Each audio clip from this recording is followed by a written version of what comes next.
Welcome to the Jamal Thomas Morning Show. I apologize, guys. I'm sorry, it's slightly late. I tried to get coffee at the very end, and I wasted a bunch of coffee trying to hurry up. But I'm glad you guys can join me wherever you are. You're under this voice, and I appreciate you for being under this voice. Let me check my volume first. Perfect, no issues.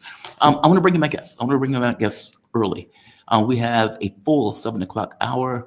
Jeff is in Australia, and so he is in a aggressive time zone at 9 p.m. there. How you doing, Jeff? You doing okay? I'm really good. We've been sent to some interesting news today. Yes. So you sent me an email first, just for the audience to know. Jeff Rich is an author, historian, podcaster who worked for 35 years in government. He's now retired. He currently lives in Melbourne, Australia. I can never get that out correct. Jeff has spent a lifetime studying history and how the knowledge of historical currents can give context to a changing world. And you can find Jeff on YouTube at The Burning Archive. And I've said it before, I'll say it again. You have a damn good show, Jeff. The Burning Archive is fantastic. I saw your interview with the most recent gentleman on whether Australia will go to war. Mm-hmm. That is a terrifying interview. It's terrifying because his answer comes to somewhat of a similar assessment that we had of, we don't know.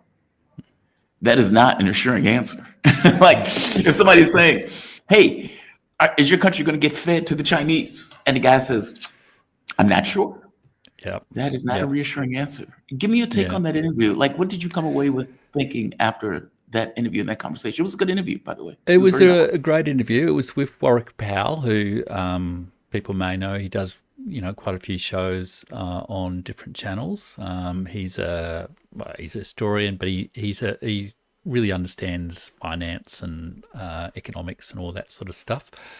And I think he's an adjunct professor at QUT. And, I sort of asked him the same question you asked me on the show, I think last week, maybe, Jamal, which was, do you think, yes or no, do you think Australia, if the US asked us to, would go to war with China over Taiwan? And Warwick said, I don't know.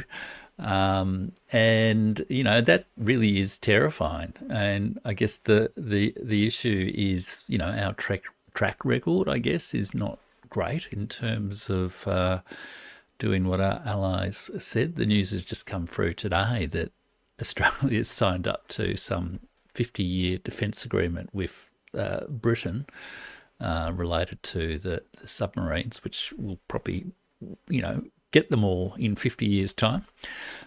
So it's pretty... AUKUS, correct? AUKUS, yeah. AUKUS, yeah. I call it myself the dud subs deal. So, it's a little bit easier to remember. And we don't have a great track record on that. But it also depends a lot upon, I guess where America's at. And within Australia, people are adopting a range of positions. There's a lot of pushback to it, but then there are also a lot of the sort of pro-American defence sort of lobby people who are kind of saying, well, what are you talking about? Of course, we're already committed, if you like. We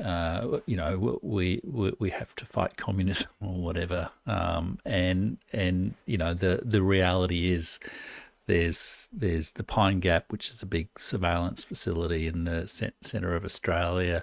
There's troop commitments. There's the nuclear submarines. A former head of the Prime Minister's Department in Australia has called has said Northern Australia is de facto an American military colony at the moment. So there's already, if you like, compromised sovereignty, which is a real worry. But there are also some calm heads, I guess you could say, like people like Hugh White, who's a very distinguished defence commentator in Australia, who's very against AUKUS and against an undying commitment to America, who are saying that in the end, his assessment is America is sort of pulling out already and has already recognised that it actually can't win a war against China.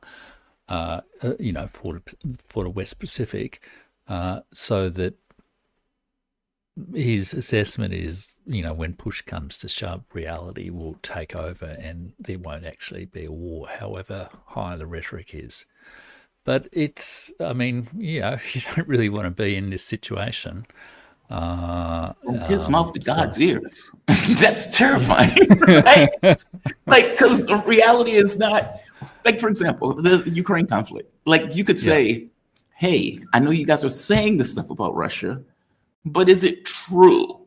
Yeah. Like, meaning they're going into this conflict thinking, okay, we're going to knock over the Russian government and we're going to be drinking coffee in the Kremlin or drinking vodka in the Kremlin. And this is going to be fantastic. Yeah. Not so much. I can show you John Carl Jacqu, when he was on the show, he pointed out how in a meeting before Iraq, they were talking about going into Iran within like a few months. Like, yeah, we're going to knock over Iraq. They're going to see us as liberators. And then we're going to go rolling into Tehran. It's like, none of that happened. None of that happened. Yeah. Israel, another situation, right? The one thing that, but the one thing that does give me some reassurance, perhaps, is, no one is as nuts here in Australia about China as America has been about Russia over the last, 10 years. Although, there's been some of the similar kind of stuff about them interfering and all this sort of stuff. But, there's a very large proportion of the Australian population, I don't know, it's maybe 5% who are direct migrants from China, and a significantly larger number who are, children of migrants from China kind of thing. Yeah.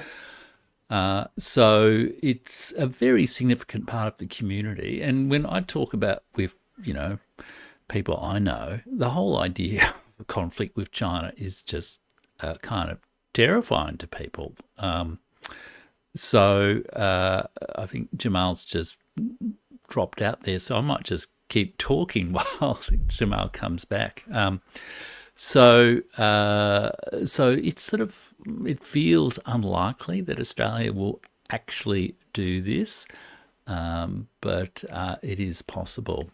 And I guess the other thing that Warwick talked about in the interview with me was about just the economic relationship between Australia and China, which is very, very deep. And there does seem to be evidence of an improving sort of diplomatic relationship as well. So I really do hope Jamal comes back soon. I'm not quite sure what's going on here. Jamal,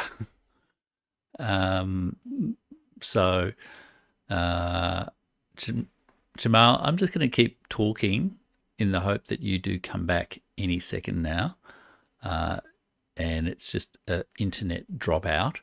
And I'll just move over here so it looks a little less weird in the screen. So do, if you're listening to the show still despite Jamal dropping out, do sort of do check out the interview with Warwick Powell, which I did as a live show, and also I've released little clips focused on the American side of things, but also on the military diplomatic side of things, but also on the economic side of things with Warwick Powell. And look, the other thing I was going to talk with Jamal about was just about the whole Ukraine situation, which is also a little bit fascinating at the moment in terms of the protests that have been going on in Ukraine. Let me just check the email to see if Jamal sent anything about what's going on. Nope. So I guess there's been this discussion about whether or not the protests in Ukraine are set up, whether they're astroturfed, or whether they're genuine, spontaneous things, whether they'll lead to an overthrow of the government, a second Maidan, all that sort of thing. And I was sort of saying to Jamal earlier today that or overnight, that my sense of things is that these protests are not astroturfed. Okay, Jeff, can you hear me? I can hear you, Jamal. Thank you. The power in the entire block has gone down. Oh, no. My neighbor just came out of his place and says, "Hey, is your power down?" Both of us are looking at each other. He's like, he dropped the F-bomb and walked back into his room. He says, 5 o'clock on a Friday, F it. This happened to me when I was in filling Albania. the air, but I'm Thank not you as for that. experienced a Thank you for radio that. host as you. You and KJ did the same thing, right? When it went down and KJ just kept going. Thank you for that. This time around, I was like, I will not succumb to this. I have a major battery pack that I use for computer cell phone. My cell phone is built to have internet coverage across the world. Yep. So we are going to run this show, even if they don't have power in this apartment complex. Damn it, we're going to run it. Please continue with what you were saying. Thank you for this. I'm sorry. Just to pick up from where you were left off, I mean, the one thing that gives me some assurance is just the level of cultural and business and education and people-to-people contacts in China. And like in Australia, I mean, Australia is all in the fight with Ukraine and all that sort of thing, even though I'm one of the few dissident voices in Australia about it. And no one in Australia feels the way about China that they do at the moment about, Russia kind of thing. People will voice all sorts of, opinions about Putin and all that sort of stuff. But there's not really the same kind of community sentiment about China. There's always a little bit of the, sort of race element, but it's a pretty small proportion of the population in Australia these days that are like that. But yeah, that's the thing that gives me some comfort. But I just don't think it's really ultimately a decision that's driven by the public. It's a decision that's driven by the elites. One of the things that your guest pointed out was that Australia effectively reshifted itself after Britain collapsed as an empire. Yep. And that America being on the decline as an empire, that Yep. a new adjustment is going to have to be made. I'm going to have to prove that that's very loud. That a new adjustment is going to have to be made. And that there's this kind of hope that daddy stops drinking. Like that basically that America reforms itself into something else that's not whatever the hell it is now. There's this comic book Injustice where Superman goes rogue and tries to effectively take over the world by force. And it's kind of like that, where even whether intentional or otherwise, the comic book makers who associate Superman with the US, freedom, justice, the American way, etc., realize something is going wrong. There's something wrong. He's gone rogue. Do you see it that way too, where in their minds, we want a world leader, we want America to be a world leader. We believe that America, we lumped in with this, let's say, this empire, and we want this empire to be able to maintain itself because we're not going to be these kind of world leaders without it. And so we're hoping that America becomes something else and maintain its imperial position, but acts differently.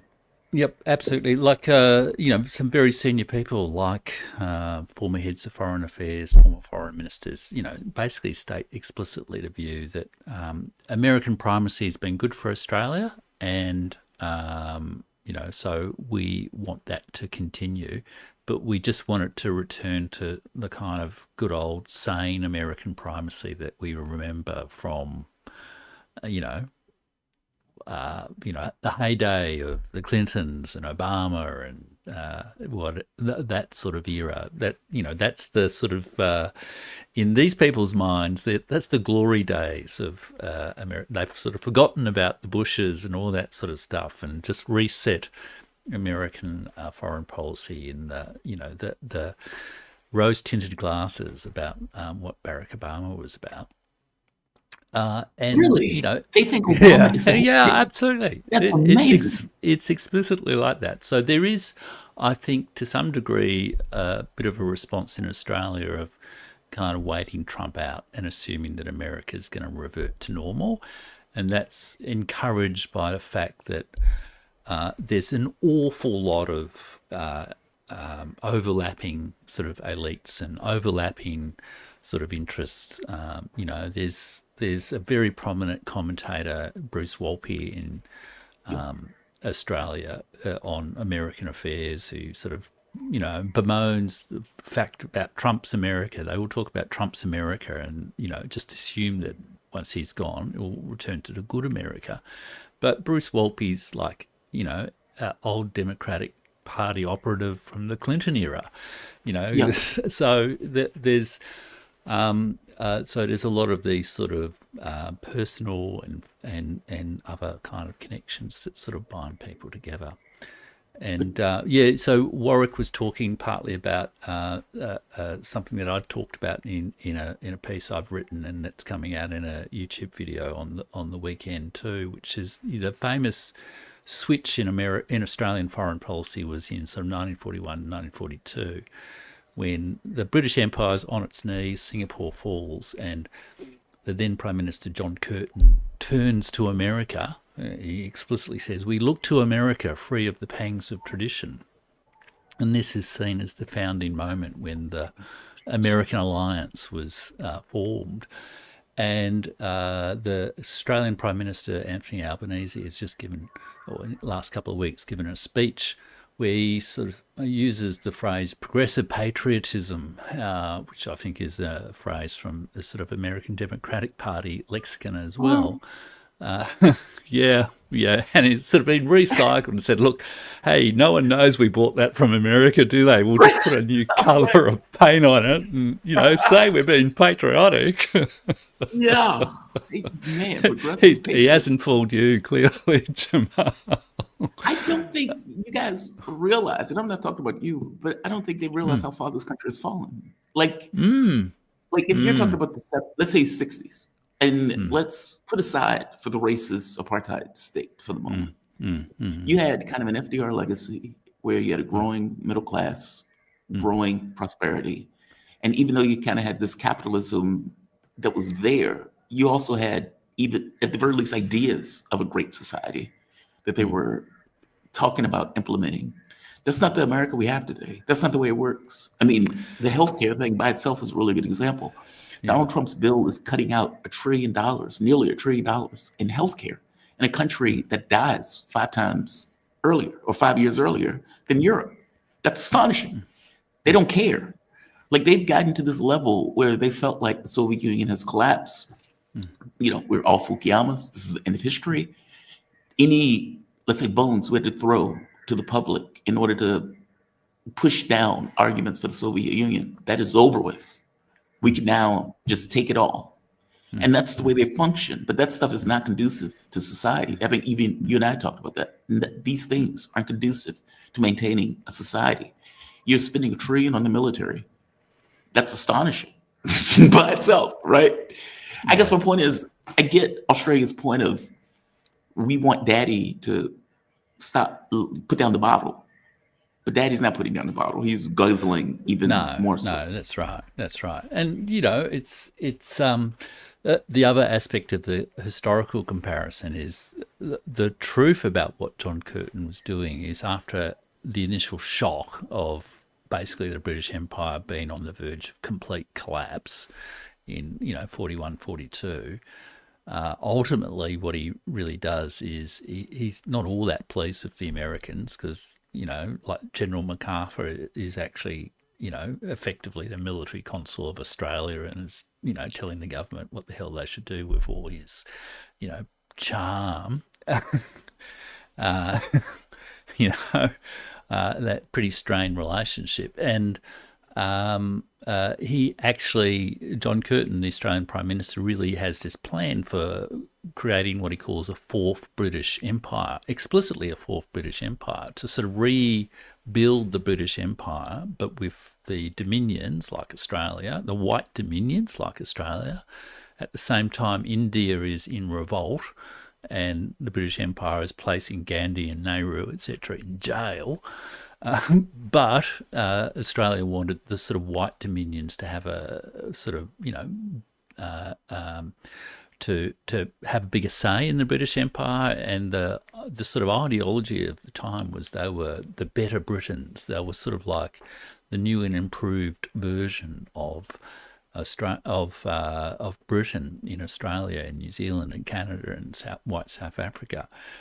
And in a way, I think a lot of the Australian elites are sort of thinking of themselves in a similar sort of way, that they're sort of reviving the American empire and giving it new zest. There are defence strategists in Australia who claim credit for the American Indo-Pacific strategy, who say it was their idea, kind of thing, and a very sort of boast about their close relationship with Elbridge Colby and all this kind of thing. So there's this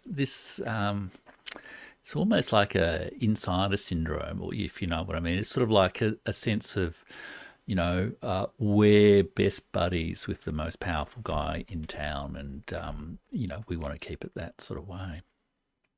So that's what really worries me, that those sort of interests will sort of take over. But I think, to your point about the illusions about America, I think people are sustaining those illusions at the moment because they constantly talk about Trump's America and Trump's mad bad guy and all this sort of stuff.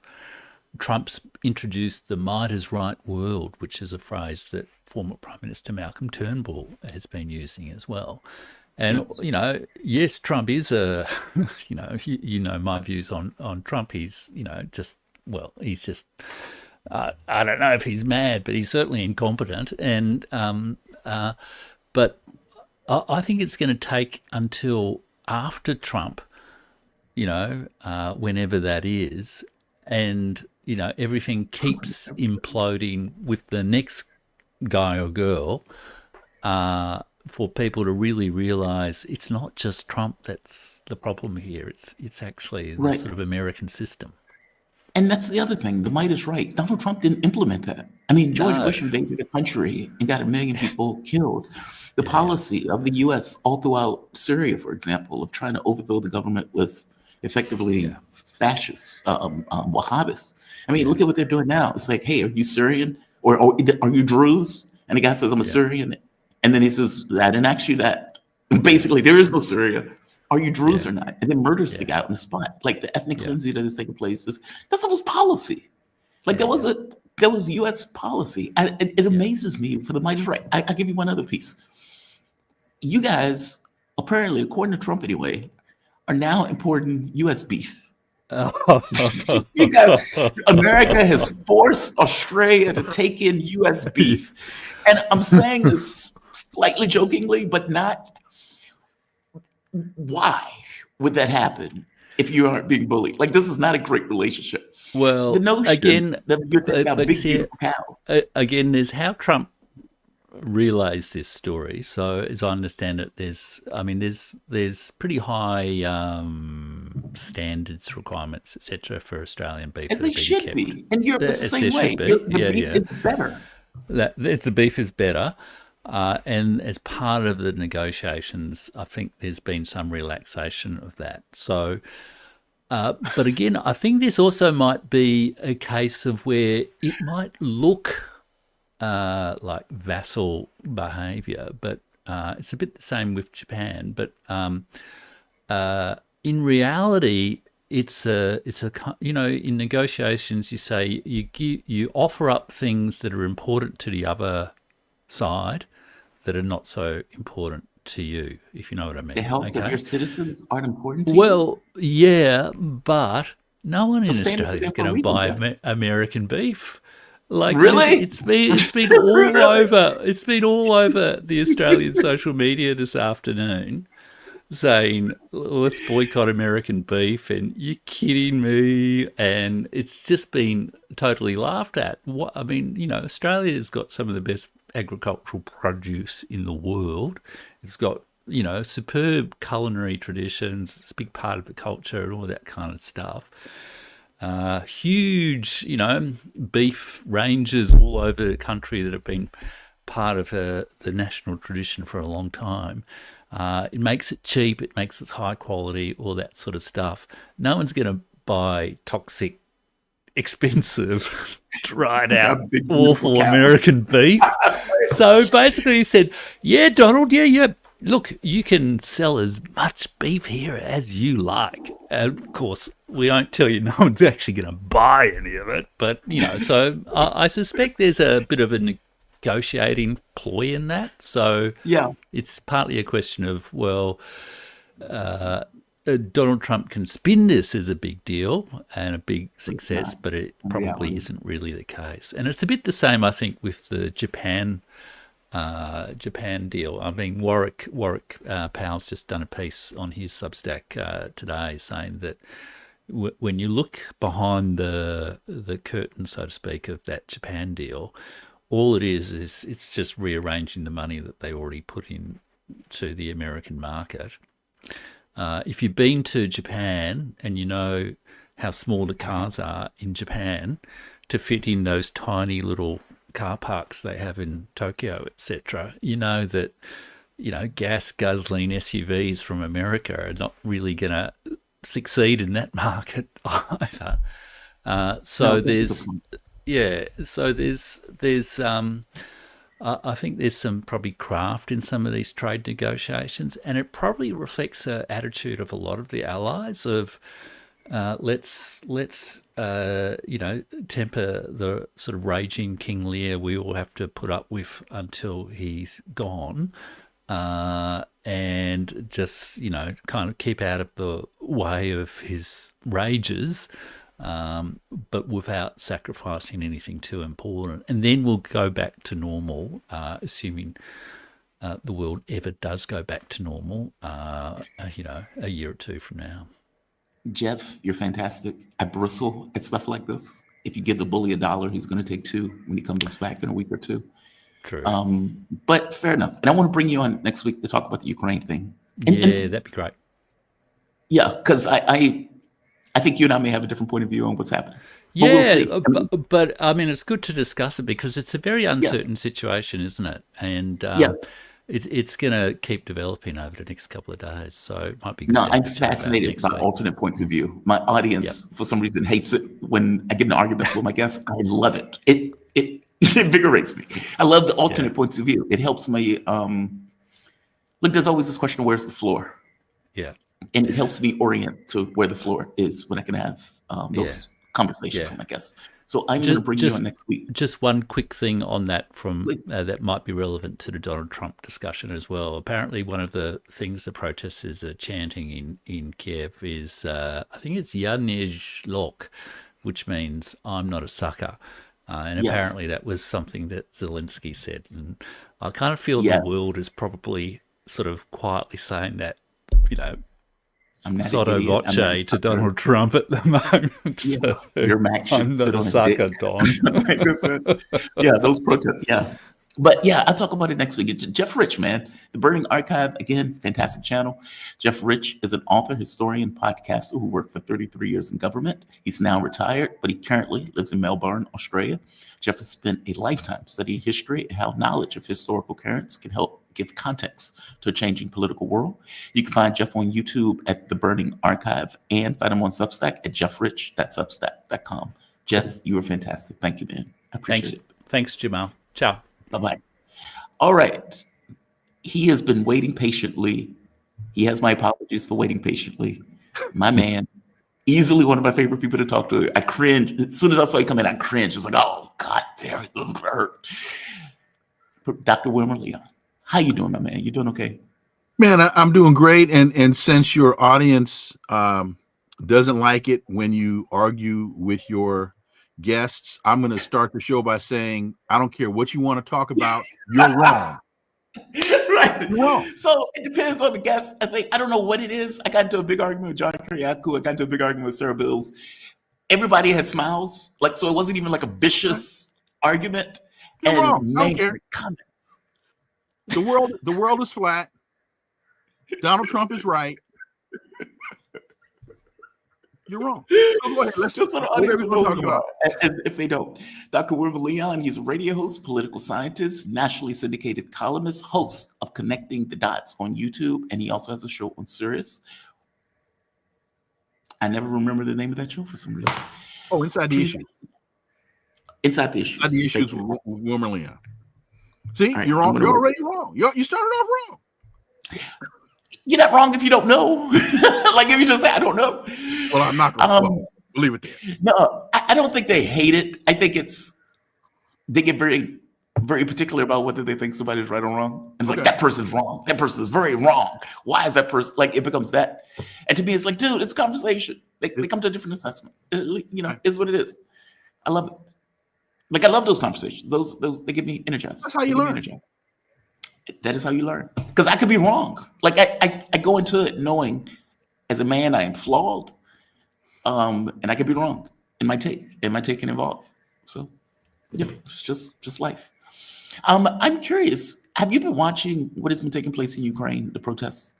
I mean, for one, Pokrovsk is falling, which logistics hub, Russia's been going after it for several months. Mm-hmm. They've been able to create a wedge inside, not to mention a pincer on the outside. So it is obviously falling. Chasiv Yar is falling. Ukraine, it seems that attrition warfare is starting to bite, like in serious ways, where they don't have the manpower necessary to maintain the areas to which they were holding before. And then you get protests. Now, the protests come after Zelensky goes after SAPO and NABU, these kind of organizations that the U.S. implemented that were corruption agencies that don't seem to be doing a good job considering all the corruption that's still in Ukraine. But it seemed like the moment that Zelensky went to solidify his power base and touch those organizations, all hell broke loose overnight. Is that a coincidence to you? I don't think it's a coincidence. And it also makes me wonder, and this is just a question because I don't have any evidence to support this, but is this the United States having a counter coup against the guy they couped in the first place? We had a coup to get him into power, and now we're going to have a coup. They've got to figure out a way to get rid of this guy. And so it just made me wonder, is Victoria Nuland, did she get another box of cookies? And did she mail more cookies into Ukraine? Because I don't have any reports that she's been walking around their central square fomenting unrest. So maybe she just emailed or mailed cookies. Maybe she sent an email with a picture of cookies. I don't know. But it to me, I think you have to ask the question. And your reaction to what I said makes me think you're thinking along the same lines. Yes, I did an entire video effectively laying out how Trump's attacks on Russiagate, Seymour Hersh's article coming out saying they're trying to get rid of Zelensky, the coordinated press pieces. I mean, for God's sake, there were like 5 or 6 different articles, even coming out of the Kiev Independent, which is just a propaganda outlet for Kiev. Zelensky has betrayed us. We know how to fight for our rights, etc. You get protests like this. Well, yeah, I should have protest first. Protests like this coming out where they are going directly at Zelensky himself. Mm-hmm.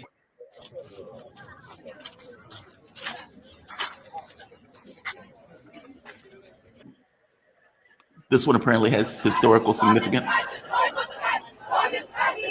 from the first Maidan. And, what's also wild about this, I'll stop. There we are. What's also wild about this, Zelensky is backtracked, kind of. So apparently, within an hour or so, they had passed the bill in order to go after NABU and SAPO. The new reporting is that Zelensky has now tried to put out a bill saying, hey, I listened to all of you. Stove is hot. Behind the scenes, probably, I don't like the fact that the United States is coming after me, and I know that they're coming after me, so I need to do something to stem the tide on this. And so he passes or puts out legislation From my understanding, Narendra's on vacation. So he puts out legislation to renew the independence of those organizations, kind of. And I say kind of because apparently they're adding lie detectors to people who get registered for the organization, which you can imagine. I don't like you, so hey, your lie detector is a little dirty, so no, we're not going to allow you in. That's what I say, kind of, right? Because you are saying we're giving back the independence, and yet you're exerting a subversive level of independence in an organization that you're claiming to give back independence to. It's fascinating. And I think you can draw parallels between these types of actions in Ukraine and what's being done here. Look at what the administration is doing to George Mason University in Virginia, what they're doing to, or what they've done to the University of Virginia in terms of the president is being fired. The attack on academia. There are similar actions being taken, slightly different spheres of influence, but similar types of attacks. So there seem to be parallels between here and there, and what's the common thread? The United States. So fascism doesn't like dissent. Fascism doesn't like an educated electorate because they tend to ask too many damn questions.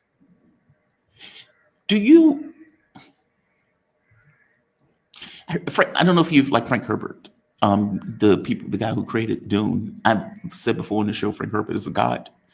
Those books are like political textbooks. The way that he writes that stuff, it's kind of a weird mix of politics and spiritualism, but there's a heavy bit on politics. And he points out in his book, what is it called? God Emperor Dune, where he becomes a worm and lives for thousands of years. It's a lot. But in the context of the character has historical reference, meaning he knows because he's lived the lives of millions of people over the course of all of this time period. He has their memories, their knowledge. He can even dip into their understanding. And he points out, he says, you scratch a liberal, you find an aristocrat. That from his point of view, all of these people are fascists. That the governments that come up with, like democracies, inevitably slide into some level of fascism because, as you point out, they don't like dissent. Even democracies don't all that much like dissent.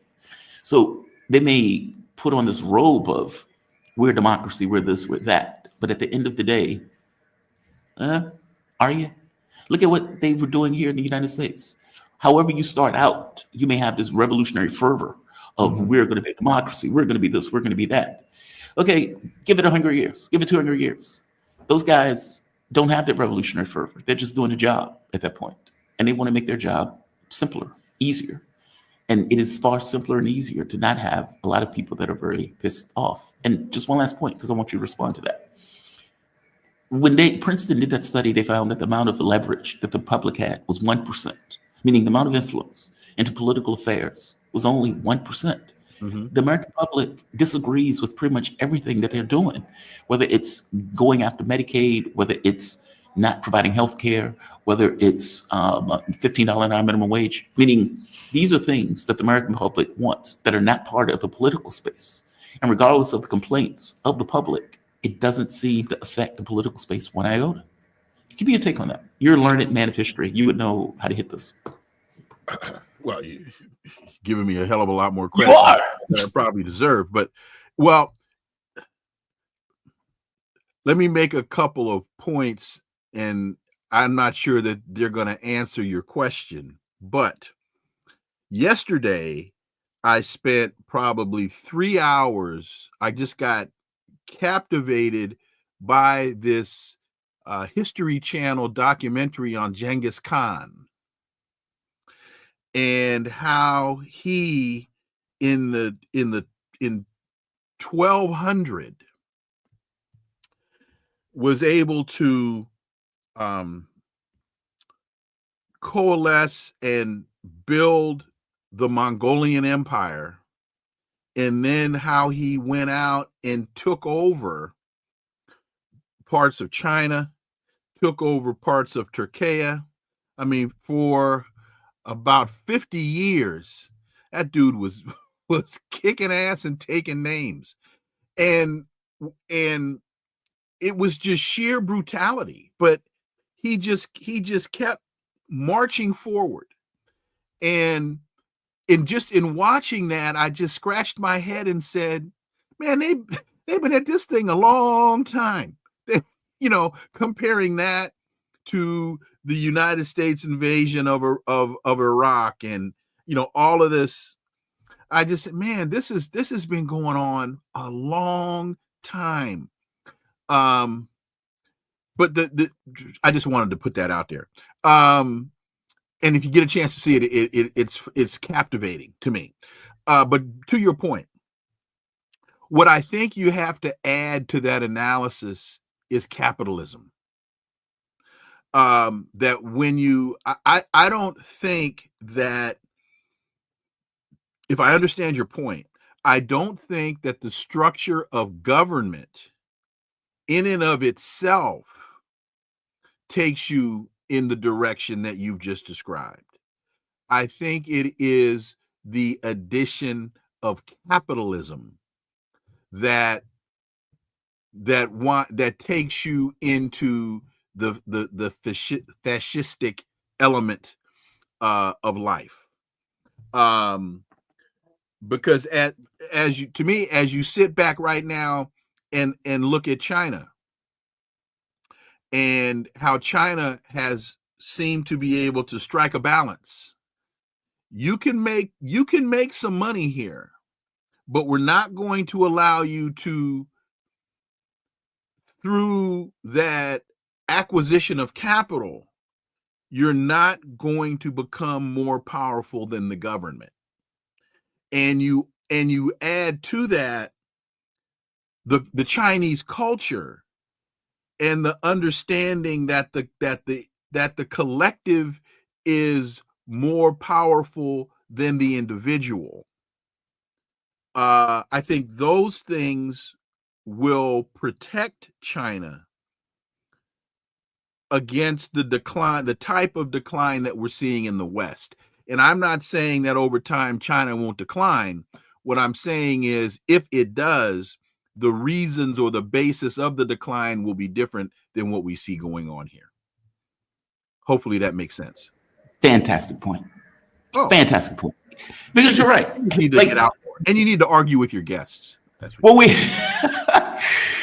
people in the United States act if this, as I can't get it up, as if we're fish in water. Like, as if we're not in a system. I didn't hear you. As if we're, you said people in the United States as if we're fish in water. Like there is like, oh, fish in water. Okay. Yeah, like there's no we are in a political system, yes, but we are a capitalistic country.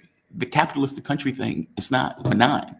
Like, that's not like, oh, there's just nothing there. No, you have a system in place that has a very particular point of view in the direction that it takes. There's a bias, and that bias is towards, how do we make more profit? How do we maximize profit?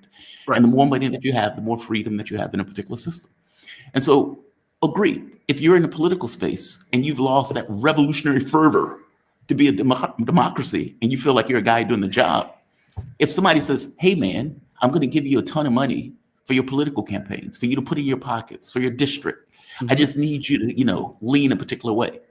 Okay, well, that's that non-benign system influencing and interrupting your political space that is going to have an outward effect on your political space in a particular direction towards the capital. So you're right. You're absolutely right. It's not, whereas I look at it and think to myself, okay, this country is clearly degraded. And it's like, okay, well, why? And I remember I asked Professor Wolftus, and that was the direction he went also. He was like, look, you have a capitalistic system. Mm-hmm. And that system is degrading because it stopped caring about things that are required for society. It's just, and the people have allowed it to happen. And I'll give an example. And people keep saying, well, Wilmer, why do you keep beating this drum? And I said, well, because the thing is, hey, maybe I'm a drummer. And in fact, I've always said to folks, I'm the drummer in the band. I'm just back here trying to keep some rhythm, and every now and then I go brr, bah, and the music moves forward. I look at Hakeem Jeffries and Gregory Meeks in New York, and how can and now you've got AOC. How can they continue to back the genocide in Gaza? For how do they back the U.S. invasion of Haiti when they are people of color? And I say that because AOC is Puerto Rican and Hakeem Jeffries and Meeks are African American. How do you sit there and listen to General Langley call for the arrest of, and some have said murder of, assassination of Traoré in Burkina Faso? As a Black person, how do you back that play? Well, when you read, now shoot, I forgot the guy's name. The consumer advocate that ran for president for the Green, Lebanese American dude, attorney. Anyway, he does a study, and you can also find this on The Intercept, how much AIPAC has contributed to the campaigns of Meeks and Jeffries. AOC apparently has turned down their money, but looking at Jeffries and Meeks, and then you look at how much money they've received from AIPAC, well then why are they advocating and voting for and supporting that genocidal position? Now it makes sense, because they've been bought and paid for. But here's why I say all this. So I have relatives in New York, and I'm talking to them about this, and they are oblivious to what I'm saying. Yeah, they're Wilmer. What? Wilmer? You hate everybody. No, I just hate Negroes on the take that are not operating in my interest because they're on the take. I hate Negroes that are hustling backwards. Yeah. And unfortunately, so many of the ones that are before us are on the take. So, but they're like, Wilmer, where do you get this? Well, read, damn it. It's in the paper. Or the Mamdani issue. You know, see, now that to me is a bellwether of things to come. The direction that election goes in, and if he wins, will he be able to withstand the pressure and stick to his campaign promises? That could, and you got, I think, a sister in Arizona who is, I think her last name is Fox, who's running a similar campaign. Mm-hmm. This could be a shift in the dynamic, because Mamdani is now appealing to a different demographic than the Democratic Party elite are used to appealing to. And he's doing it in a manner, he's using social media as opposed to mainstream media to galvanize his base. And so will he be able to sustain this? We will see. But I don't know if those seemingly disparate points come together to make sense. They do. No, they do. It's just there is a pressure that is obviously in a political space that we may not entirely be aware of. Like, because these people get in office, and somebody said once that when Sanders ran, I forget who it was, but that if Sanders won, that invariably he would have been faced with, if he really wanted to do what he wanted to do in the political space, meaning if he's a true believer, mm-hmm. and he's like, I want people to get X amount, I want to change the political space, I don't want there to be billionaire, whatever, all of that stuff, then ultimately you are going to be confronted with a systemic issue.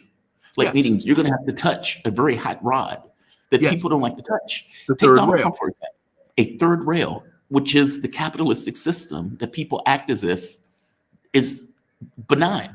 And that's kind of the issue, right? When Donald Trump, for example, when Donald Trump is like, I'm going to pass all these tariffs and I'm going to go after the world and I'm going to try to build industry in the United States. What happened? The stock market was dropping thousands of points a day. That is pressure. Now, he ignored it for the most part. But then when he got into the full faith and credit of the United States is now at risk because the bond market is being sold off, Trump kneeled. Even somebody like him kneeled, meaning whatever he wanted to do politically was subordinate to the financial matters that this country effectively runs on. And under normal circumstances, a politician would never even think of doing something like that. I mean, granted, it's stupid, but he wouldn't think of doing something like that, even if it was, let's say, a lefty trying to do something similar in regards to, I'm going to go after billionaires. I'm going to go after companies. I'm going to go after Barack Obama. But did Obama ever really believe that? I mean, Obama had Citigroup. He said it. Yeah, but then he filled his I don't know if office he believed it or not, but I'm just using him as an example to what you're saying because he campaigned on that. And then he filled his office with all these people from Citigroup. And then he filled his office. No, you're no. All I'm saying, I'm not saying he believed it. I'm just saying he campaigned on it. That's my only point. I see. It just seems like there's some political pressure that's there. And and the reason I'm bringing this up is Mandani would need to be successful for that, let's say, new brand of politics to come into fruition. Meaning he would have to be able to say, yes, I'm going to do public grocery stores, and they work. I'm going to have rent control, and it works. Like, he needs to be a success. It can't just be enough to win. He has to win. Absolutely and show, right. Yeah. You're absolutely right. And two things. One, I think his probability of success is greater because he's running to be the mayor of New York, not the president of the United States. Agreed. So the space is smaller. So, and we know that he can do rent control because rent control is already in place. I lived in a rent control apartment in DC. And for those that have never lived in one, I remember I lived in an efficiency and was paying X. A person that had been in that building for 40 years died. I was able to move into a 1-bedroom, much bigger place, and paid half as much because the apartment was rent controlled. So that person had been paying rent, had started paying rent 40 years before I moved in there. So rent control is not a novel concept, is my point. It has already been implemented, already works. He can do that. What he's trying to do with grocery stores, that can be done. So that's one thing. When you talk about Bernie and Obama, to me, it's not so much what they can do by themselves. It's what do they advocate and what do they fight for? Do they use many will tell you the most powerful tool that a president has is the bully pulpit. Yes. So will they use the bully pulpit to advocate and champion for?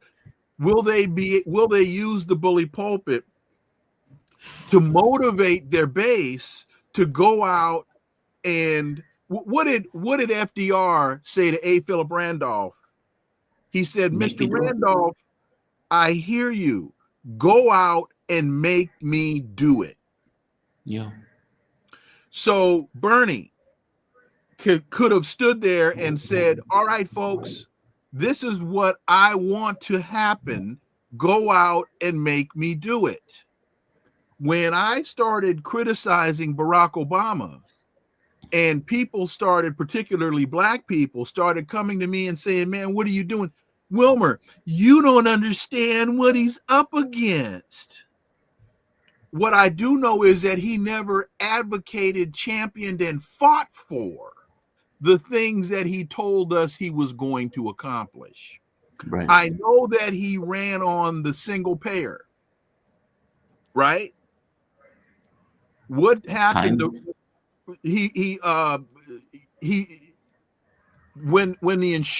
got into office and the insurance companies got a hold of him, they told him, look, homie, under no circumstance are we going to allow you to do that.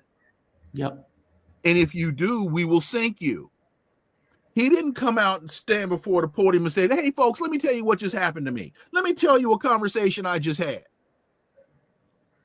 Prudential or whoever Blue Cross, Blue Shield, whoever, they just left my office and this is what they threatened. So here's what we're going to do. Did he do that? No. He acquiesced. He folded like cheap lawn furniture or bad origami. So that there, to me, when you look at Mom Donnie running for mayor versus Bernie and Obama. Now, see, because I don't even think Bernie believed it. Oh, I just think Bernie he's weak. ain't never fought for it. I just think he's weak. I just think he's weak. Okay. And I won't debate. Insecure. And insecure. I won't. Maurice was insecure is, you're running against the Democratic machine and you don't believe it yourself that you have any chance of winning. But you're an independent. You're not a Democrat. But you're not even in the machine. You're the ghost in the machine. Kind of. I mean, but at the point where he ran, he was in the machine. And in his mind, I don't have a chance of winning. I can only push. Why did he become an independent? He became an independent because he didn't believe in the democratic politics. But then he realized, if I want to be president, or at least if I want to run for president, see, because here's one of the questions that I think is important for people to ask themselves when they look at a candidate. Mm-hmm.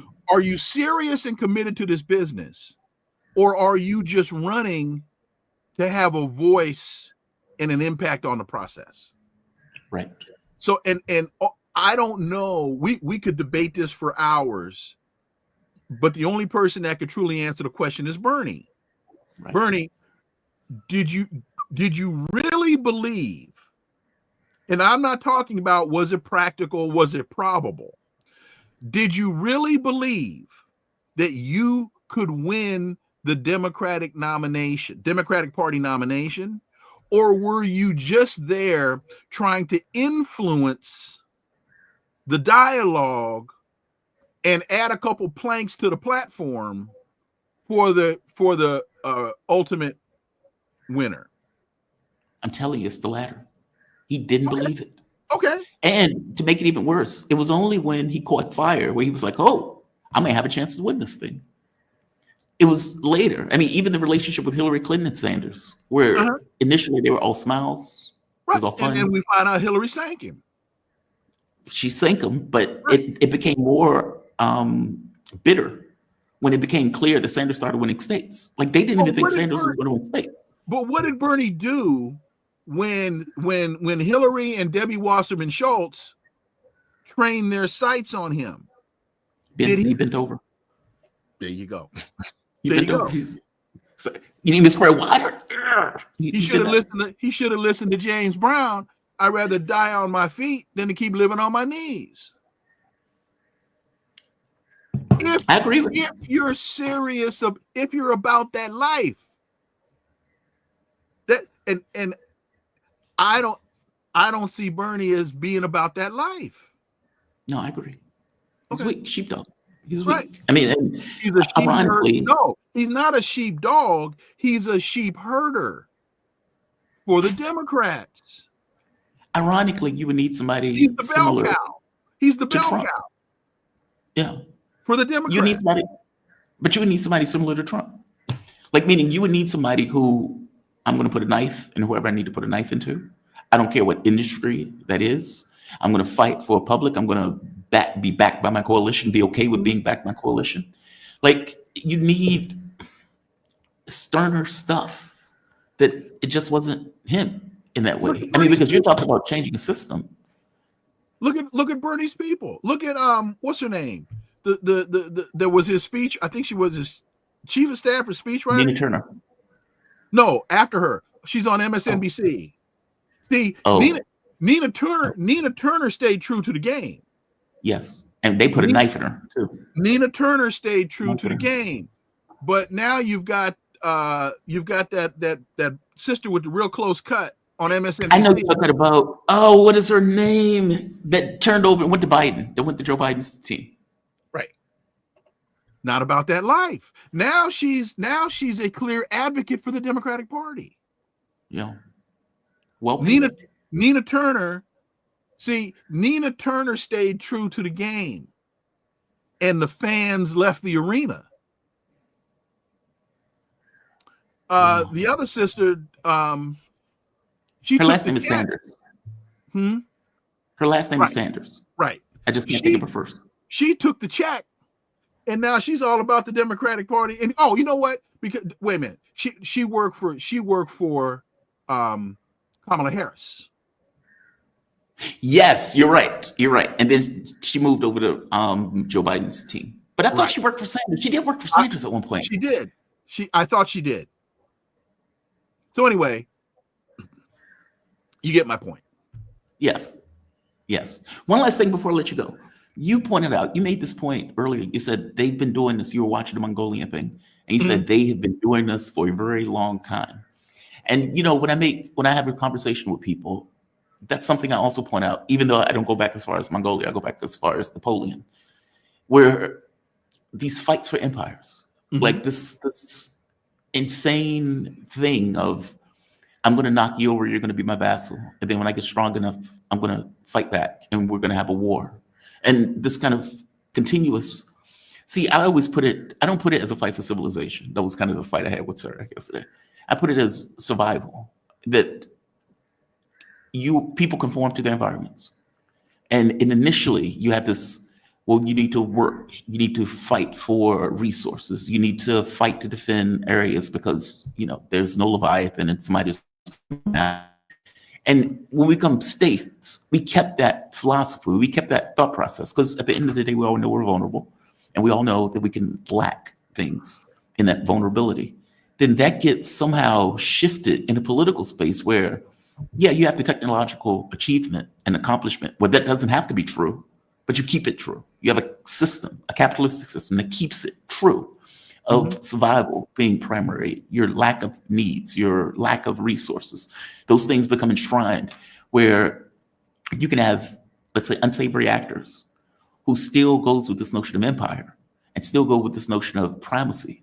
I mean, that doesn't need to be true in our current world with the technological advancement. You're absolutely right.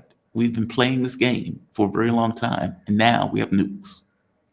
And this is a different game, even though it's the same game. Genghis Khan had catapults. He had horses. Yeah. And in terms of the technology, and this is some of the stuff that I picked up in watching this, if you got another minute or two.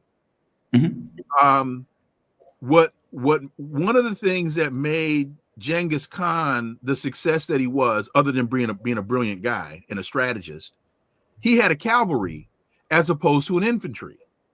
Right. So he was his whole army was a cavalry as opposed to an infantry. And what they were saying in the piece was he was attacking agrarian societies. And as agrarian societies, their protection was on foot, whereas he was just a butt-kicking warlord whose entire military was based on horseback. So they were able to ride in, do their thing, ride out. And then he had catapults. That was the technological advance. When he started to attack the empires in China, what we now know as China, they were fortified. There were fortresses. He was able to use the technological advancement of the catapult. And the one thing that he was always after was tribute. I need money. Pay me. Pay me. I'll pay you. Pay me, yeah. Give me one of your daughters as a bride. That's what helped to create the détente and the embassy in the region was, I got this guy's daughter. She's now my wife. And this is going to help to calm things down because the king over here doesn't want his daughter to be murdered. Right. So it was technological advancement and payment, which is what we see still today. Technological advancement and payment. For him, it was payment in money and in intangible objects that he could use, pelts and all kinds of stuff. Now it's bauxite and aluminum, but at the end of the day, it's still payment. And can I ask you, before we go, can I ask you one question? Please. Did you see, and I'm sure you've seen, the video of Donald Trump and Jay Powell yesterday? Oh, that was humiliating. Donald Trump gets it wrong on camera, and Jerome Powell, annoyed, has corrected him. Because what's wild about that? Trump has no power to get rid of Jerome Powell. Correct. And Powell looks at him, is like annoyed by the whole thing. It's like, dude, you're adding in a building that was built 5 years ago. What the hell are you talking about? I strongly suggest folks go back and look at that video. Once you stop laughing, look at that video, because as soon as Donald Trump opens his mouth, Jay Powell starts shaking his head. Yes. Yes. He starts shaking his head. And he's standing there and he's shaking his head. And Donald Trump keeps talking and he keeps shaking his head. And then I've got the paper right here. And Jay Powell, like, man, what you got?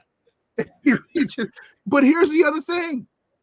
Who was standing next to Donald Trump? Oh, I don't remember. Tim Scott. That's right. That's right. He said Tim has been looking into these issues. Tim has been with me for a while. That's right. Tim Scott was there as the chirping Negro, the yes man, black mascot. Yep. And when Donald Trump said $3.1 billion, and Tim Scott says, yeah, I think it was 3.1 billion too. I read that too.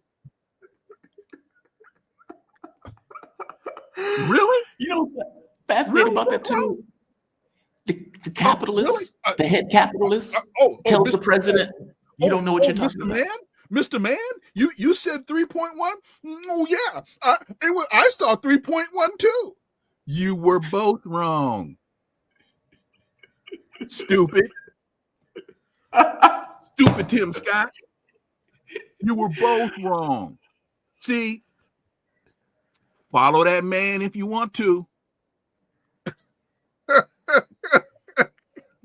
Stupid is what stupid does. Yeah, I saw it too. Go back and watch the video, man. You need to run. Trump could have said anything, and Tim Scott would have been like, yeah, I saw it too. Yeah, it was absurd. Tim Scott is standing right next to him. Yeah, I saw it too. Oh, did you? Okay. Okay. I would, one thing before I go. Yeah. A capitalist who the president can't fire looked at the president and said, you're wrong. And had no F's to give and telling him, nope, you're wrong. You know, you and Donald Trump, so Jay Powell says, you've added a third building. Yeah. And that was Donald built Trump 5 years ago. And well, wait a minute. Jay Powell says, you've added a third building. And Donald Trump says, well, yeah, but it's part of this construction. And Jay Powell says, no, we built that building 5 years ago. That building is finished. Yes. And he goes, well, it's part of this anyway. And then he moves on. I'm just pointing out the ease at which Jerome Powell had no F's to give. He wasn't scared of him. He didn't care. He just told him flat out, you're wrong. You're wrong. That was to me, that was amazing. I got it right here. Really? What you got? He's playing poker. Yeah. He's playing poker and got no hand. Yeah. Power See, his bluff. That's why I've always wondered, and you may have heard me say this before, how can you bankrupt a casino? The house always wins. Isn't that the standard mantra for a casino? Yeah. Except for Donald Trump. Now we understand how Donald Trump bankrupted the casino that he owned because he can't play cards. Dr. Wilmer Leon. Got a chirping dumbass Tim Scott. No, I thought too. You know, am I holding somebody else up? You are, but Oh, I'm not going to. But I'm not going to jump in because my audience hates when I do that, and I want to let you. I'm sorry. I equate that. I equate Tim Scott with his stupid. I shot too with Hakeem Jeffries. They own the Senate. They own the House.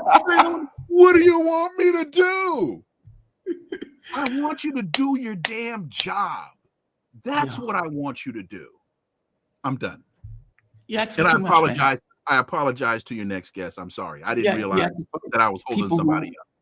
Have jobs that you're asking them too much to do their jobs. Just do your job, Dr. Wilmer Leon, my man, easily one of my favorite people to talk to.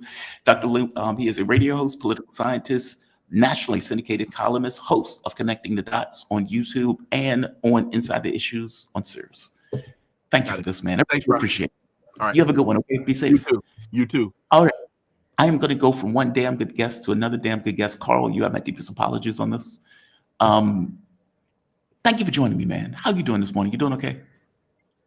I'm doing good. Thanks for inviting me as always. No, man. I'm sorry. The interview ran long.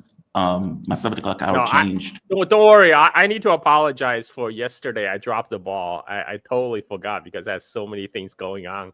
But I'm glad I finally made it. So let's it is okay. Chat. I didn't. My audience knows I can be cantankerous about that stuff on the fly. I was not. I didn't bitch about it. I just thought Carl has been consistent. Something must have came up. No issues at all, man. I appreciate you joining me as a guest. I think you're a fantastic guest. And I appreciate the time that you give me when you come on, which is why I cringe when I keep people running late. So thank you for this. I really appreciate it. Carl Jacqu, he is host of Silk and Steel podcast, focused on China and surrounding regions and their history, culture, and politics. You can follow Carl on Twitter at Carl Jacqu. You can follow his podcast on Twitter at SteelSilkN and subscribe to his podcast at patreon.com/silksteel. Carl, you have a fantastic show, by the way. I saw a show that you did with another woman. I can't think of her name. Your knowledge of this stuff is great. And the historical context that you give on the podcast is just fantastic. Like, I am a sucker for that stuff. So thank you for that. And so I appreciate you joining me. I'm curious if you have a take on what Wilmer Leon was saying about Genghis Khan. Because Wilmer is right in the sense that this kind of new technological advancement, some of it. Well, I just do have a correction. Please, thank you. I knew you would. I knew you would. That's what I'm asking. That's what I'm asking. I mean, he brought up the catapult, but that's really Genghis Khan's grandson, Kublai Khan. It's Kublai Khan who leveraged the Middle Eastern engineers who he brought from Iraq and Syria, who built like the Western style counterweight trebuchet that was able to bring down the massive walls of Xiangyang, the fortress Xiangyang. But that, it's much later. Like that happened like 50 years after Genghis Khan passed away, but the real advantage of Genghis Khan, the nomads always had a military edge in terms of their cavalry base, but they always had cavalry base. The nomads have been cavalry base for 5,000 years. Why was Genghis Khan's Mongols so exceptional? That's because of Genghis Khan's organization skill. He organized them. That's the key. He organized them, and he made for the first time he united all the nomad feuding nomad tribes together in one organization, and he made the 10 decimal based system. He made like units of 100, 10, 100, 1,000, 10,000, and he broke up the old tribal affiliation, and then he rewarded his generals with commands over these like 10,000 units, and it's the organization of his cavalry, his cavalries that made the key difference. Because before Mongols, there were Turks, they're Huns, they're all cavalry, but they never achieved the kind of success Genghis Khan did. The Genghis Khan's genius is in the organization. He organized everything. So let that be a lesson for people today. Get organized. Organization is power.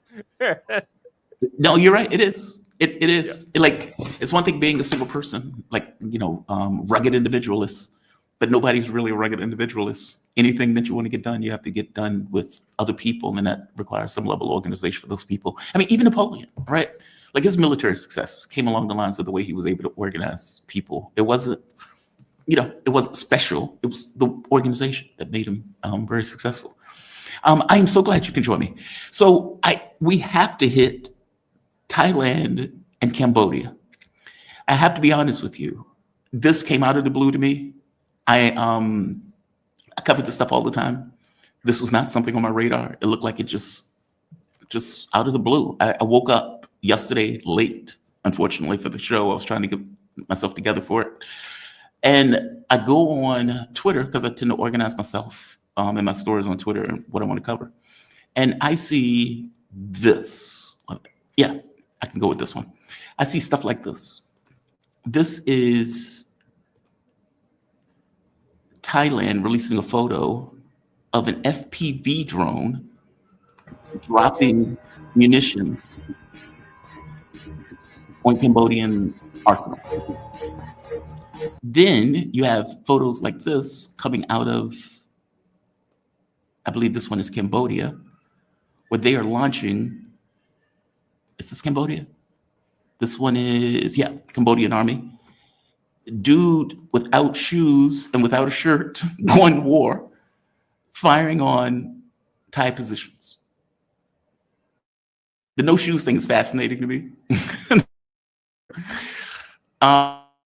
And you get other videos like this, and this will be the last one. They are firing rockets. I mean, this is after air attacks.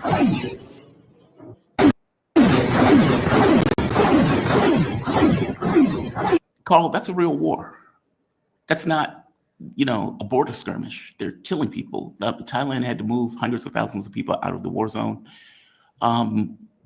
What is happening between Thailand and Cambodia? Well, this is actually a long-going conflict. Ostensibly, the reason is a border dispute. The border dispute itself dates back over a century, and it's over primarily several Hindu temple that was very ancient relics came from the time of Khmer Empire. And so, just for your audience, Khmer is like the main ethnic group of Cambodia. Khmer as in Khmer Rouge, right? Khmer Rouge literally means red Khmer. And Khmer Empire used to be the biggest and most powerful empire in Southeast Asia. They encompass Cambodia, Thailand, Laos, southern Vietnam. It was huge, and it was a major cultural influence over the region. It's a Hindu Buddhist kingdom, and Thailand and Cambodia, they both claim heritage to this ancient Khmer Empire, right? And for Cambodia in particular, they're very protective of their heritage because, given this glorious history of their ancestors, but about 1,000 years ago, around the time of the Mongol conquest, now we just type the conversation back to Genghis Khan. When the Mongols came to conquer all of China, they started a chain reaction. When they conquered the kingdom of Dali in today's southwest China, they started a chain reaction that they pushed out a lot of the Thai-speaking people from present-day southwestern China southwards.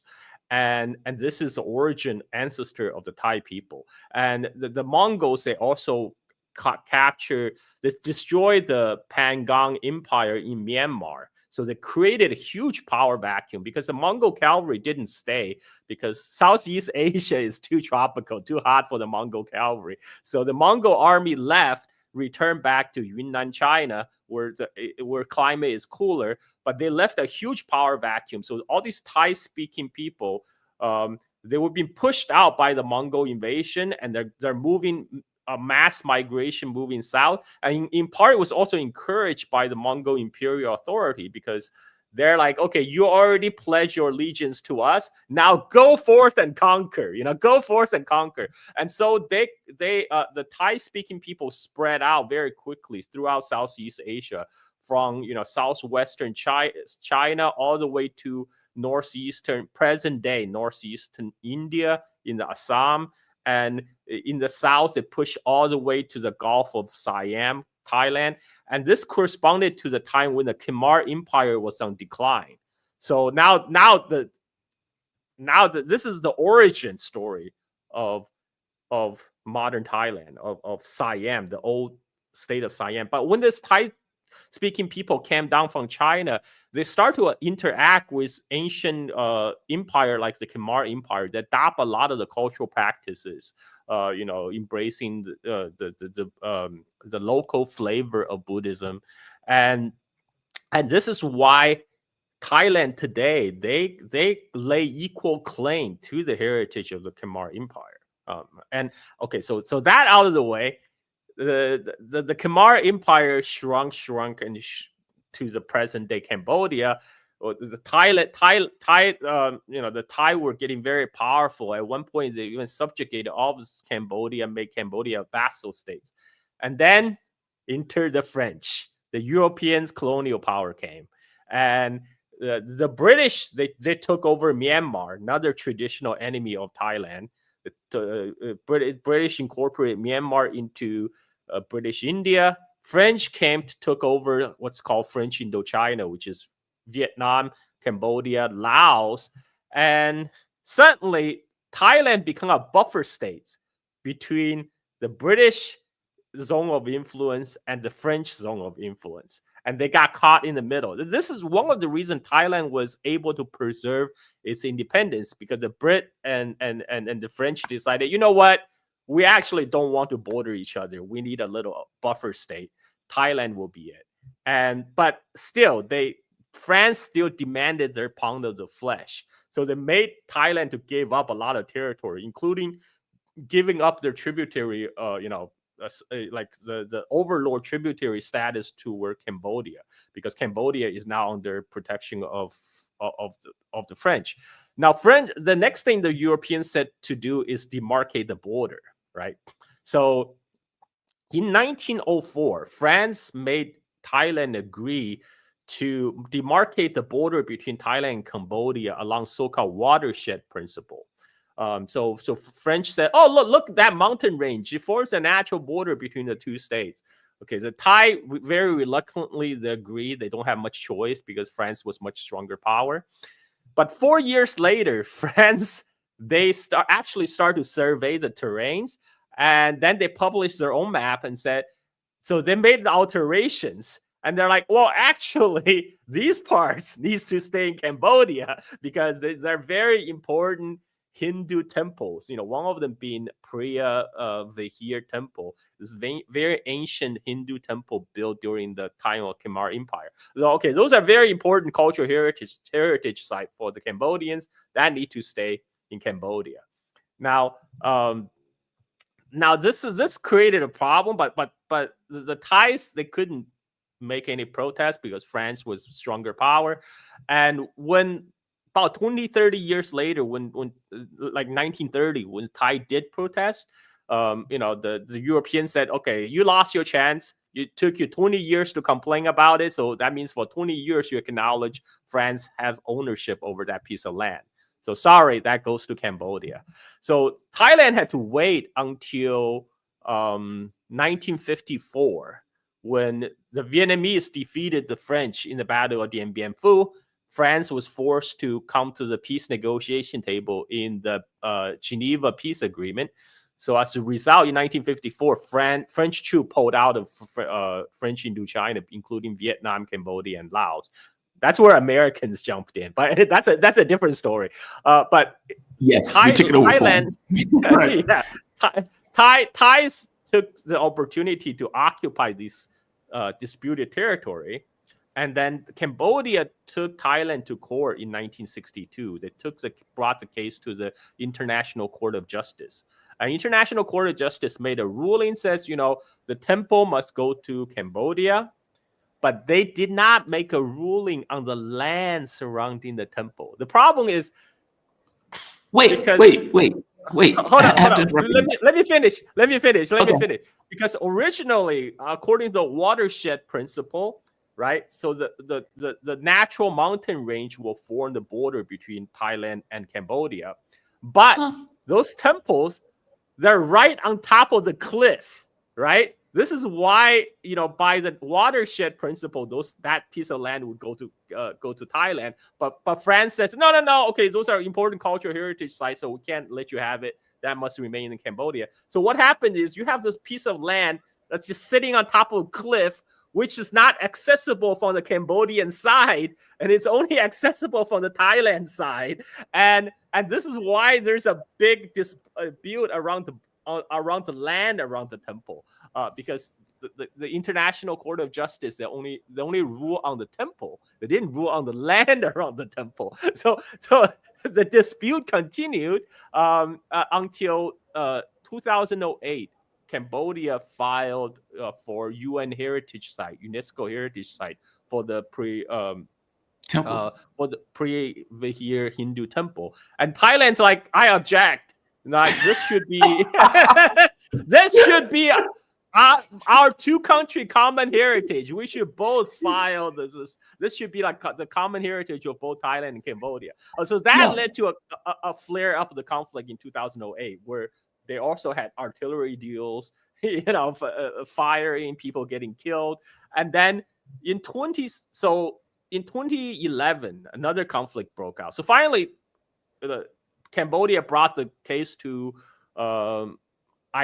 International Court of Justice again. And the International Court of Justice now rule the land around the temple should also belong to Cambodia. And Thailand need to evacuate and pull their military back. And Thai did not agree, and that led another fresh round of conflict around that time. So this is not news. The conflict has been ongoing, but it simmered down after a while, and now we are in 2020 and 2025. There was already a skirmish in May. Back in May, the two sides already exchanged fire, and then it got worse when the Thai prime minister, she made a phone call to the senior leader of Cambodia, Hun Sen, who had been ruling Cambodia since like 1979, but their phone call got leaked. The audio got leaked to the public because in the audio she called Hun Sen uncle. She said, like, uncle, we're so sorry. Yes, she's like, I remember this. She's like, she said, uncle, we're so sorry. It's so stupid. Thai generals, they made a mistake. We didn't need to have this border conflict. Now this is okay. Now a little bit of background about who the Thai prime flipped minister out is. over the uncle comment. They didn't. They thought she was born herself. She came from like a Thai political dynasty. Her father was a former Thai prime minister. Her auntie was the other former Thai prime minister. She is very attractive. But very her, their family produced very, very attractive women. Okay, so Thai Taskin, her father, was a Thai prime minister for a long time, but then she got charged with corruption, and he tried to seek asylum in China, in Philippines. Nobody would take him. Guess where he went? He went to Cambodia. He became an economic advisor to Cambodia, to the Cambodian leader Hun Sen. So their family are very tight, So when she calls him uncle because they actually know each other. They're family friends, and also like in Asian culture, we refer to like older men who are our father's age uncles. It's very common. It's just a polite way of addressing you. But the context, when the audio leak, right? She was painted as unpatriotic, a traitor to the Thai nation, because like, what the hell are you doing calling our enemy uncle, right? Why are you apologizing? Why are you saying our generals made mistakes, right? You are a freaking traitor. And then that launched a whole impeachment process against the Thai prime minister. So currently, she has been suspended by the Thai Supreme Court from her duty as prime minister over that leaked phone call. And they were going to make a ruling whether they're going to make this suspension permanent, whether they're going to remove her. So it's amazing. At this juncture, this war breaks out. So it's, it really has more to do with internal dynamics of the Thai and Cambodian politics, right? Because yes, the conflict was ongoing. It's over 100-year-old. Stupid. We can all blame French for that, but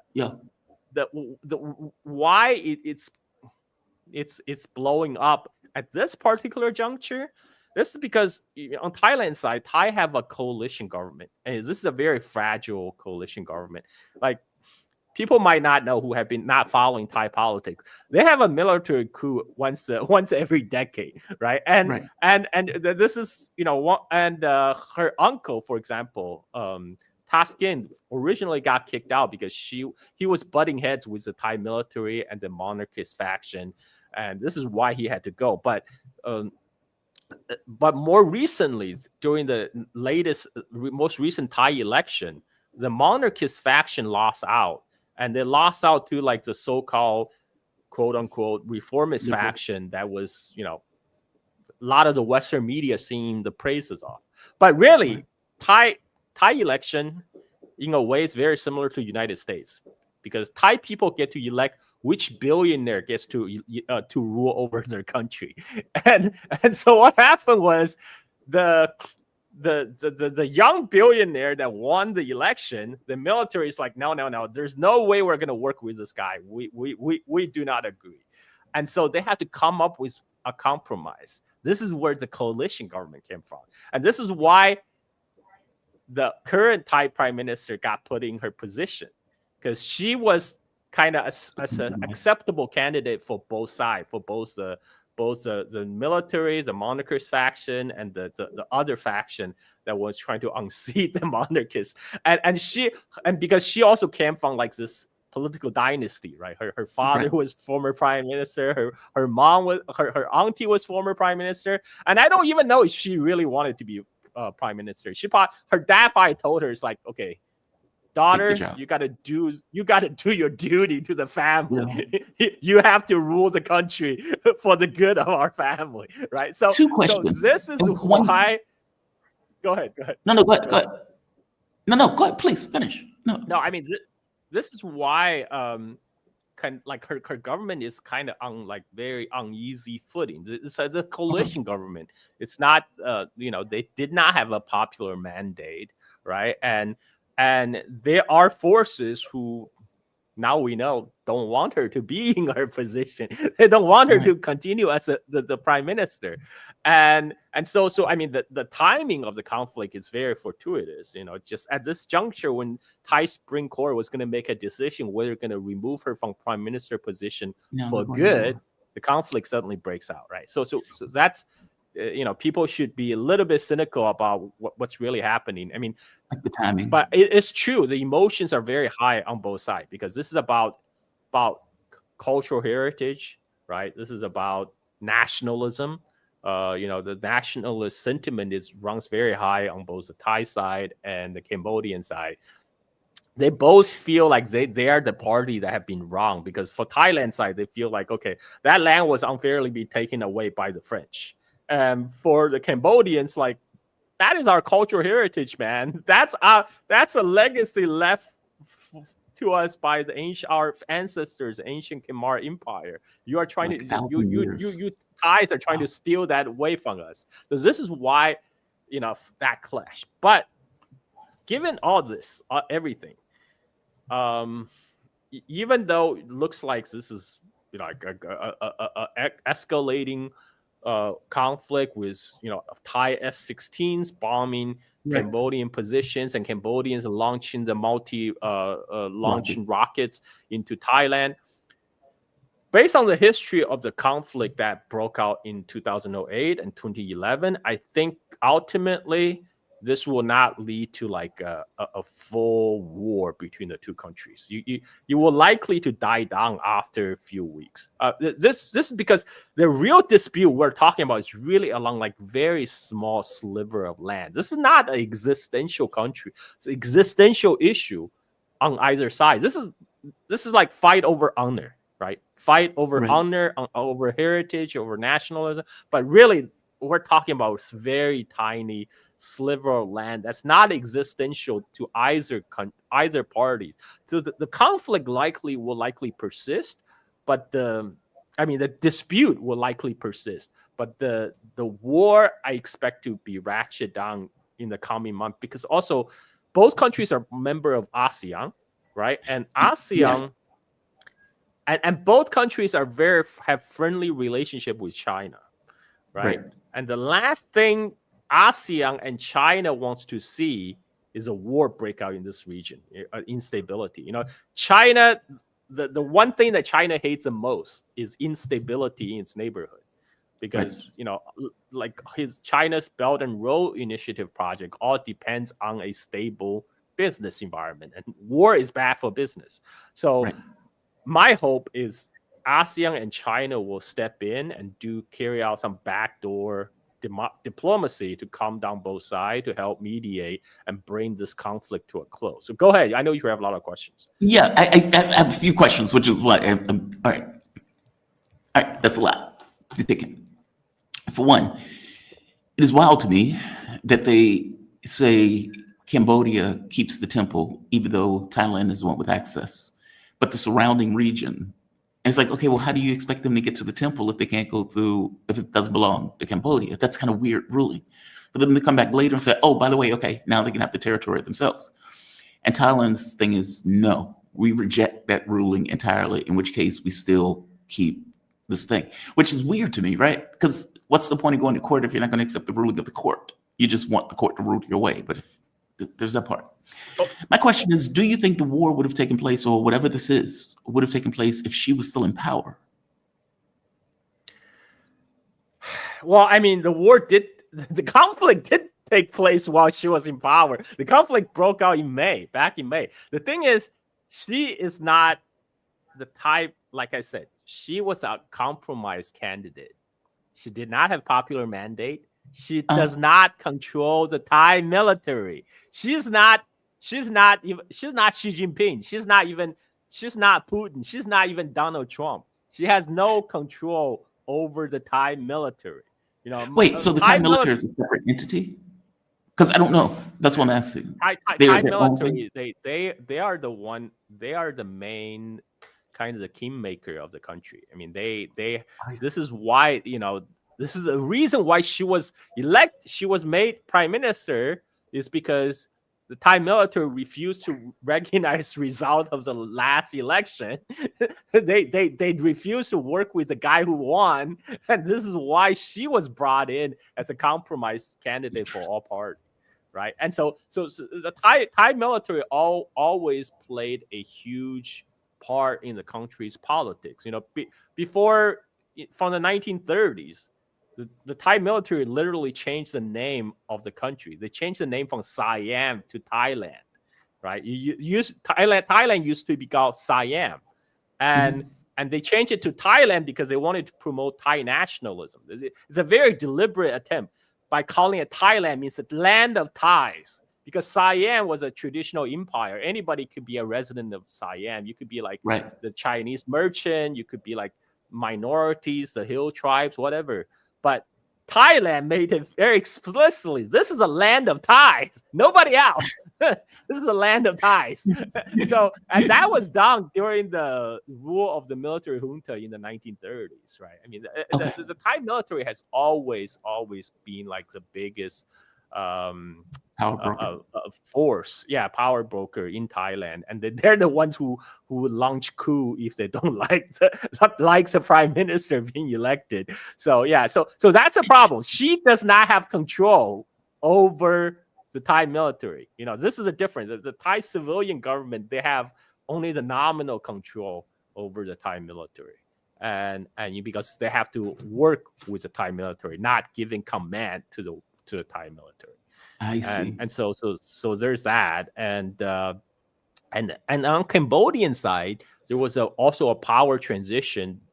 Hun Sen, who had been ruling Cambodia since 1970s, late 70s, when Vietnamese invaded to overthrow Khmer Rouge, and Hun Sen joined the government that was propped by the Vietnamese, and he has been the leader of Cambodia ever since. And now he's stepping down. I handed the ring of power to his son, right? So for this new government, new leadership of Cambodia, they need to establish their own credibility as a guardian of Cambodian sovereignty and nationalism. So, this is why they probably feel they have to do this. They gotta, because Cambodians, man, they don't back down from a fight. This is why back in 1970s, how Khmer Rouge, they launched invasion of Vietnam, and that's how brought the Vietnamese to push the Khmer Rouge out. So this is now so hopefully, I mean, these two countries really have no business carrying out a war. There's no reason for these countries to have a full-blown war. Both countries, what really need is development, development in infrastructure, in education, improving quality of life of the people. I've been on the show. I've been talking about my trip to Thailand in April, 1 month before the conflict broke out between Thailand and Cambodia. At that time, I was pleasantly surprised by Bangkok, how much improvement there have been in the last 22 years since the last time I was there, Yeah. And so like that's what's really important to the people of these countries. The Thailand and Cambodia, they're not, they can't afford this. This is a big distraction from what should have been top priority for them. So my hope is this. Go ahead. I mean, they're racking up bodies. They're racking up bodies, though. Like they're using planes. This is serious.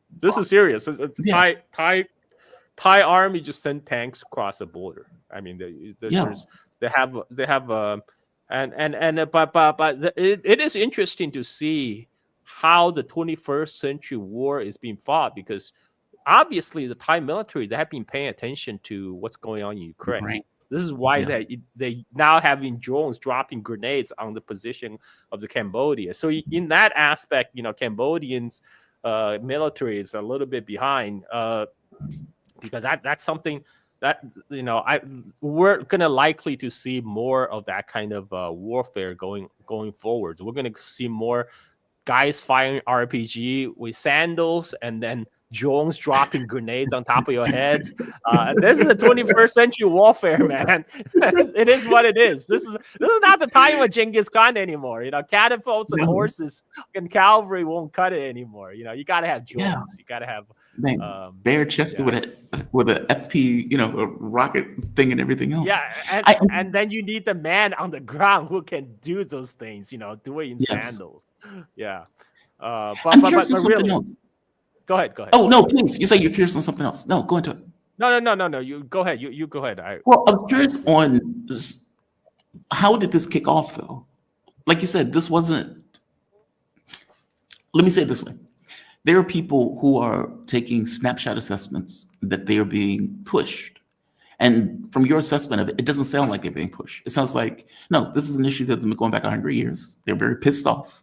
This is taking place at the exact same time that the prime minister has been deposed, and you have this kind of weird unity government. I think this has more to do with internal politics of both countries. I see. But you should never exclude other possibilities. Both things can be true at the same time. Like who recorded the audio? Who recorded the audio of the call between Prime Minister, between the Prime Minister, Thailand Prime Minister, and the Cambodian, the Cambodian leader, right? I mean, like those are the questions that should be asked. But yeah, it's unfortunate. It's unfortunately came down to this. Neither country can afford to do this right now. And people are saying people are saying, oh, this is a proxy war between U.S. and China. And like, no. That's not. But I mean, it's true. Thailand is a major non-NATO ally of the United States, has been since the Vietnam War, because Thailand was basically major staging ground for the U.S. military during the Vietnam War. And that's where all the sex tourism got kicked off. When the American GI takes their R&R in Bangkok. Let's face it, that's where it started. And then, but since then, Thailand has been getting very close to China, and that happened after Vietnam invasion of Cambodia in 1979, 1978, and because Thailand was scared that it was next. It might be able to deal with Cambodia's neighbor, but it was not prepared to deal with the Vietnamese army parking on its border. And so that's when Thailand got close to China in late 1970s and late 1980s. I actually met one of the head of the Thai-Chinese Association in Bangkok. He's like a Thai-Chinese uncle who told me the story. Like that's when the Thai military, they start to leverage their cultural the Thai-Chinese Cultural Association is supposed to be a cultural association, but the Thai military actually tasked them to make contact with the Chinese government. That's when they started military cooperation. And ever since, Thai military have been getting closer and closer to China. They source a lot of their weapons from China. Both Thailand and Cambodia source a lot of their weapons from China. So this is another, there's another opportunity for China to come in and say, okay, guys, calm down. Let's talk this over, because China do have leverage over here, both in terms of so hopefully that will happen. Just so we're clear, though, how did this start? I mean, they're reporting that somebody stepped on a landmine. And to me, it's like, whoa, what do you mean stepped on a landmine? Yeah. Okay. So, I mean, it really doesn't matter. Like, I can tell you, people, I give you an example of the Sino-Soviet border conflict that kicked off in the 60s. The border dispute existed in the 1950s during the Sino-Soviet honeymoon period. At that time, nobody cared. The border wasn't even guarded. The Chinese fishermen can row across the river to say hello to the Russian side and fish, and the Russian border guard didn't care. It's when the relationship deteriorated, suddenly the border issue became an issue. Suddenly, every inch of land must not be ceded to the other side, and then that led to armed conflict. So this is really it has more to do with kind of the deteriorating relationship between Thailand and Cambodia, and on the Cambodian side, they actually have a pretty stable government, because he was just one guy, it's just Hun Sen, and now he's passing the reign to his son. But for Thailand, they have gone through a many shift of government, due to the military coup that happened once a while, and so. Yeah, I mean, between the military coup, Thai people get to decide which billionaire get to rule their country. Right. I mean, it is what it is. Right. So Yeah, it looks like I might have lost connection a little bit. Okay, That's amazing. I'm back. So just to be very clear, this is not a proxy war where China is taking one side and the U.S. is taking another side. This is in the family, and this is based on, Okay, let's say, over 100-year I would not exclude. dispute. I Would not exclude anything. I would not exclude anything. You know, all these possibilities could be true at the same time. It's not like binary. It's not like 0 or 1. I mean, it could be very much true that U.S. is somehow behind this by instigating this, because right now U.S. is playing the role of spoiler, right? U.S. role, if you look at U.S. foreign policy for the last 20 years, it's basically lighting fire everywhere around the world. So that made United States seems like this oasis of calm among the world on fire. So all the investment, all those rich billionaires will continue to park their money in the U.S.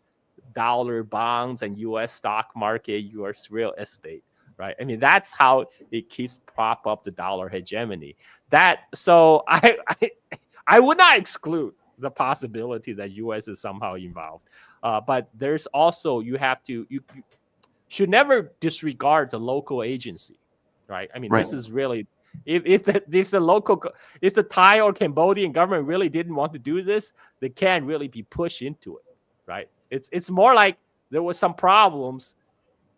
Somebody light a fire, right? I mean, that's a more likely scenario than there was like, oh, they're a great couple, and somebody is manipulating them to break them apart. It's more like there's already problem. There's already problem, and somebody may show some discriminating videos, and then, well, in this case, audio, discriminating audio. I couldn't believe that audio clip was enough to get that woman taken out of office. I listened to it, just like, uncle, okay, this sounds weird, but whatever. And no, it was a firestorm. And in regards to this, it seems so extreme. Like 70 people got killed in some of these barrages over the course of a few days. And I have to tell you, when it's one thing if somebody gets injured. Okay, I get that. I get people being upset over somebody getting injured. I get that part. Flying F-16s in order to bomb enemy positions is extreme. Firing Katyusha, well, they're not Katyusha rockets, but firing rockets with the intention of killing people sounds extreme. Having to move 100,000 people out of the way, that sounds like a war. That doesn't sound like a skirmish. And then when you say, well, they're doing this over a temple, you're like, what? They're doing it over a temple? What? So for our audience, for the Western audience, it's like, whoa, that's pretty extreme that they're doing over. Jamar, people are not rational creatures, okay? we humans, we're never rational creatures. We fight over stupid shit, right? I mean, like, and this is like a very emotional issue, for both sides. About cultural heritage, it's about nationalism, and unfortunately, for neither Thailand or Cambodia can afford this at this point. So many people are still needing infrastructure, education. Why are you wasting millions of dollars killing people? Stop it. This is silly. Has China responded, by the way? Has China said anything about this? Usually they're the peacemaker. I mean, they're the ones that brought Saudi Arabia. Well, the thing is, I mean, this is the thing is, China usually will conduct quiet diplomacy. They will not be like broadcasting their intention over microphone on a tweet, right? Like the way Donald Trump does. It's like you will not know until there has been a deal made, and then they were gonna take pictures in Beijing when they shake hands, like the Saudi Iran deal, right? Nobody saw that coming. Nobody saw that coming until you actually became a final, and then when they all went to shake hands with the Chinese foreign prime minister. So we will actually never know what's going on in the background. Is there a way to resolve this? I mean, because it's like both claim the temples, but is there a middle ground? I mean, it can't just be a frozen conflict, right? I mean, like, the dispute can go on, but people don't need to die over it. There's no need for fighting over it. They can fight over this. Who should own the temple? Who should own this piece of land on the internet or something? Like have a flame wars. But they just can't both own it. Not a real war. Like, what's wrong with just both it being mutual territory? Or that's I don't think that's possible, because this is a very emotional issue.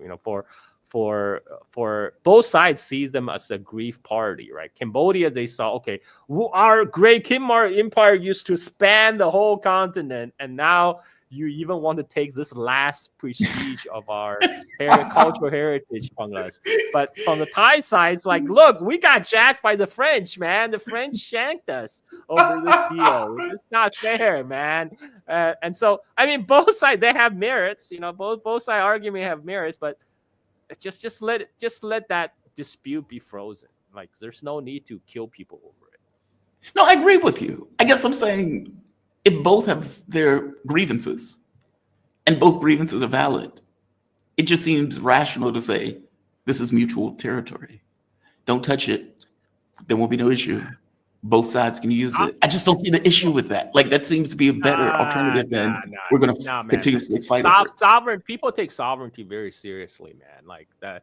I just don't see. But I mean, like, look, even United States and Canada still have territorial dispute. Did you know that, Jamar? United States and Canada, they actually have territorial dispute. I didn't know that, actually. Nobody is expecting.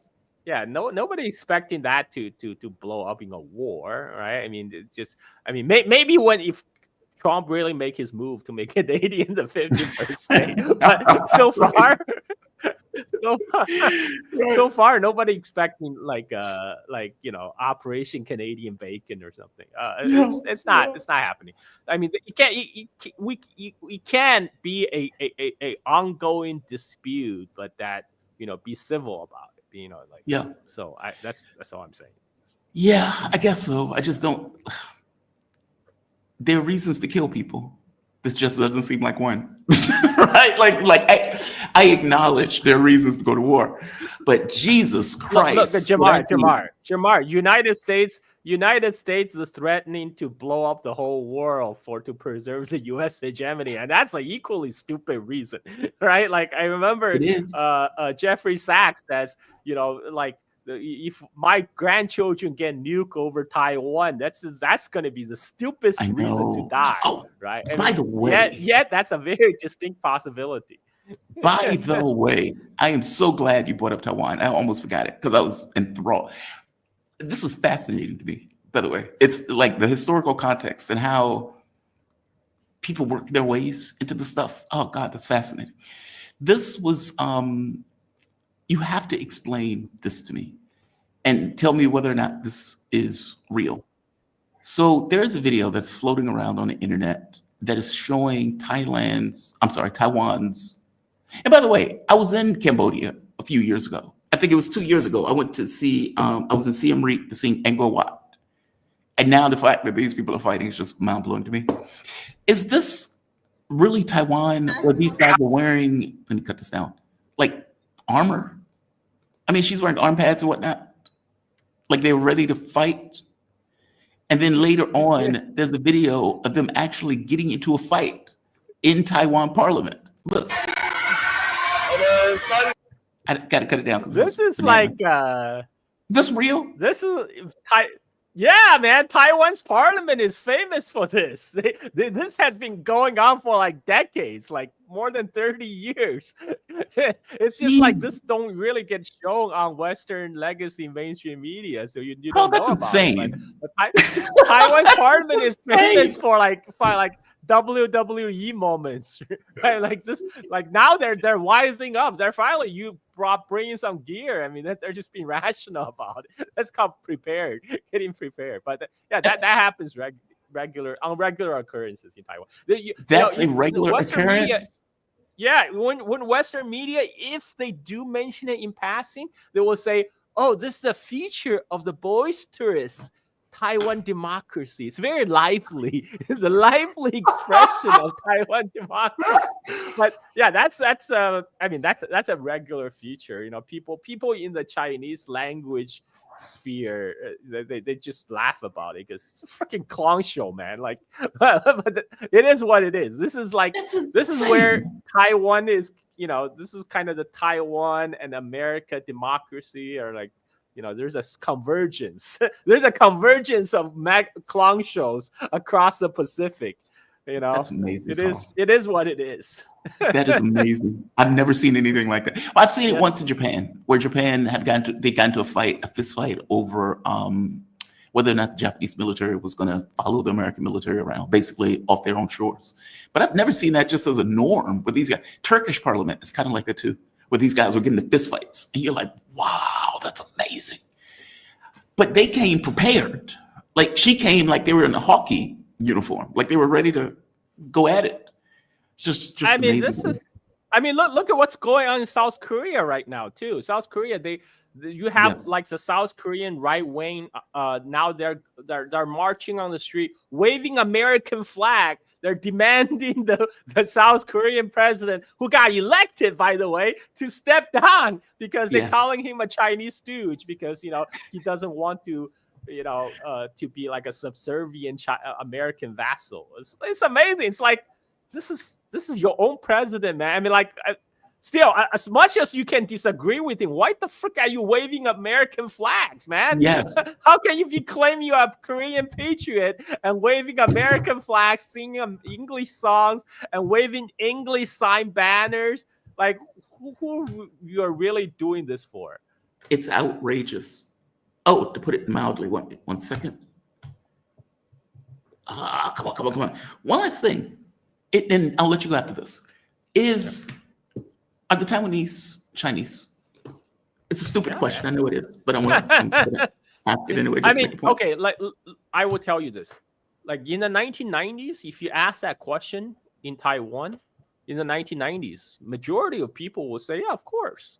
That's not, without even a question. But something happened after 1990s. This is when the Taiwan government started their desensitization campaign. They remove all reference to China from their textbooks. Like before 2000, you know, Taiwan textbooks that still study the history of China, the geography of all of China.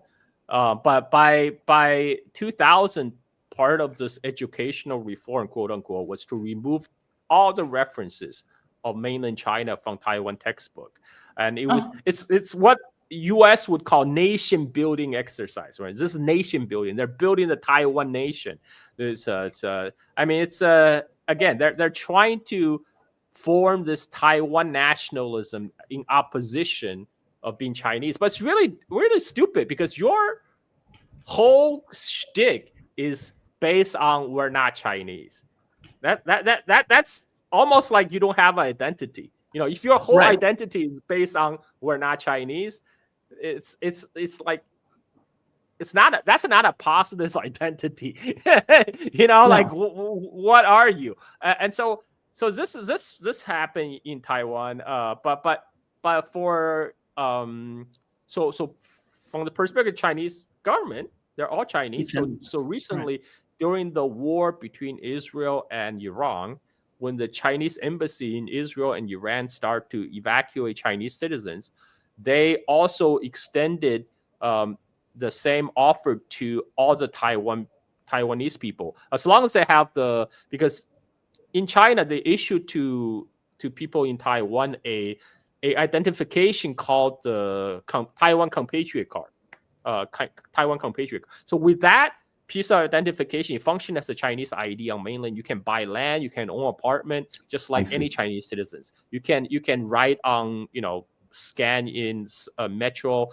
So it's very convenient for them to, you know, buy property, go to school, you know, live, work on mainland China. And they also use that piece of identification in times of war, like what happened between Israel and Iran. If you have that piece of identification, You can get on Chinese government-sponsored evacuation buses, flights, whatever. And by the way, when Chinese government evacuates their citizens from Iran and Israel, those are paid for by the Chinese state.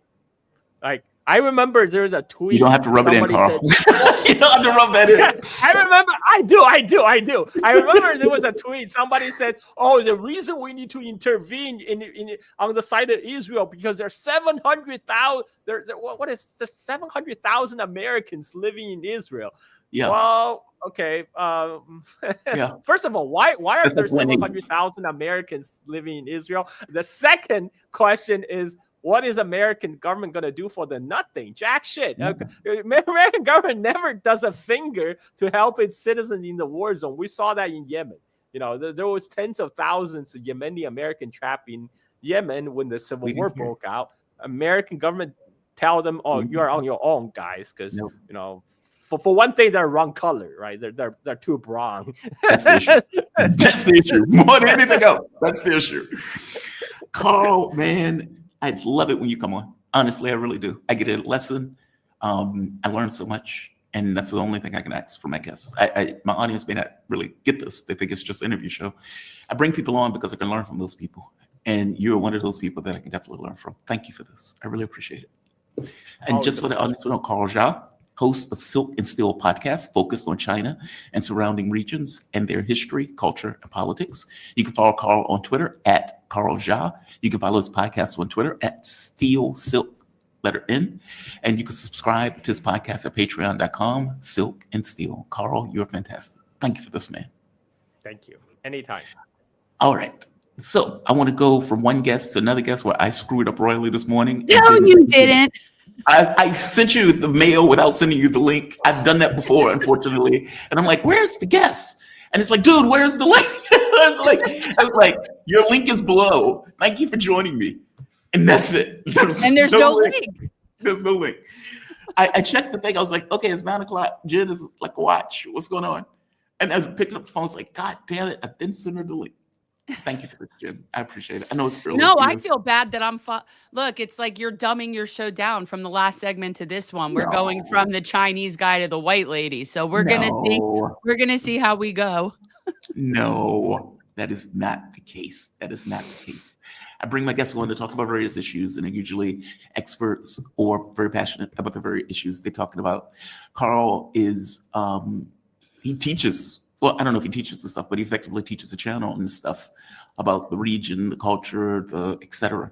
And so if there's something happening, he's the guy you go to. Him, KJNO, those are the people you go to. It's like, okay, give me the lesson. Explain to me what is happening to me. I learned something new. I learned that the Taiwanese parliament looks like the Springer show. That is wild, right? That was ridiculous. That is wild. I mean, just so the audience, just in case the audience remember, it just got here. I was showing them the picture of where is it? Got all these links up.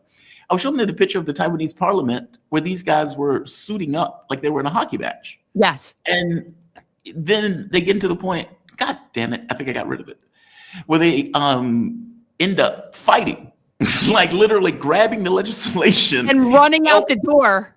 And running out the door. And running out the door. It's like, it's that important. It's that important. Oh, here it is. Here it is. Right here. This is crazy. I've never seen anything like this short of, I've seen Turkey do this.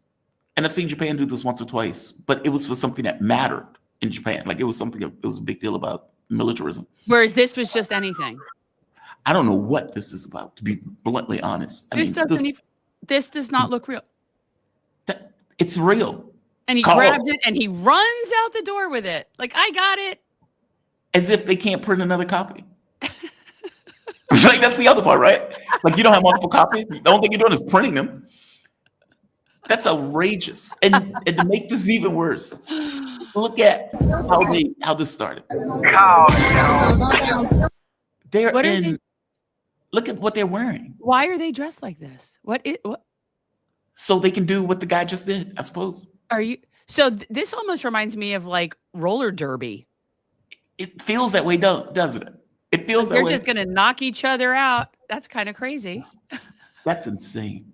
That's insane. That is wild. And Carl was like, yeah, that's normal. What do you mean mean that's normal? It's like that's a normal part of their politics. Well, Okay. that's the Okay. nice U.S. influence in Taiwan right there. Yeah. Yeah. Because I don't think, as I've made this argument before, I make this argument again. When you give countries blank checks, they use them. Yeah. So when Germany gives, well, and I know it's in question, but when Germany gives Austro-Hungarian Empire the blank check, what does Austro-Hungarian Empire do? They get rigid. We don't need to talk to you. We don't need to have a conversation. We don't need to make peace overtures because we have our big brother in the background that's willing to give us money, military equipment, and armaments. Like, it's that. And so when the U.S. says, hey, Taiwan, we're going to back you against China, what does Taiwan do? We don't need to negotiate. We don't need to talk. We don't need to do this stuff because America has our back. Ukraine, same thing. I mean, you can go around They're the all world. fools. They're fools. Nobody should count on this like we will hang everyone out to dry. Which is what Zelensky is finding out right now with all those protests. Trying to take his ass out of office. And people like you and me would have saved him that trouble and told him in the very beginning that this was how this was going to go, because I'm pretty sure that's what those of us that know this were saying.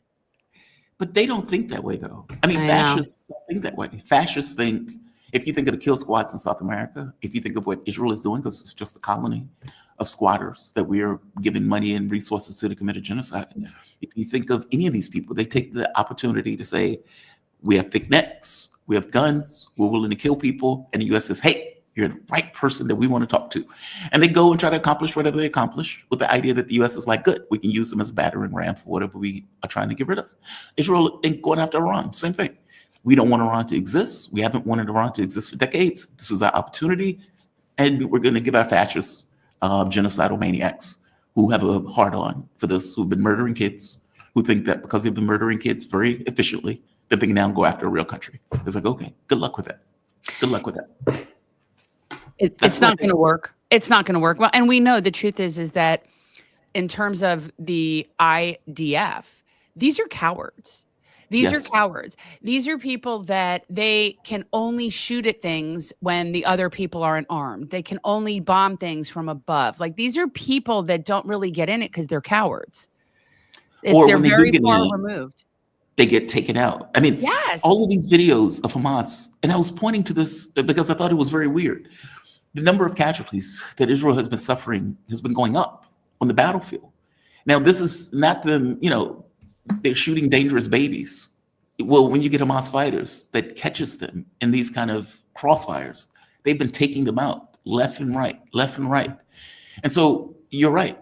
It's one thing to bomb somebody from above. It's another thing to shoot a dangerous, starving baby. It's something else when you're dealing with somebody who can actually fight back. And you're talking about a government with nukes that has air power, that gets billions of dollars from the United States versus starving people in caves or in holes underground that comes out every so up to fight back. Like, it's astonishing. And by the way, one thing, I want to show you this too. I don't know if you've seen John McCain's wife. I've heard about her. I've heard that she spoke out, which is, okay, and great. Thank you. Made the point that is being made here. Because for everything that happens, Israel always makes the excuse, yeah, but Hamas. It's like, hey, you guys are starving people. Yeah, but Hamas. Yep. Hey, you shot a baby that was walking, with her mama. Yeah, but Hamas. That baby might have been Hamas. How do we know? It's like everything is Hamas. Well, in this case, USAID analysis found no evidence that Hamas was stealing food, which was the argument that the Israeli government was making for the reason why people were being starved. Also, Israel had its own gangs inside that were stealing food, and they were fighting Hamas, almost like creating a civil war in Gaza itself, as they were stealing food in order to make the people starve.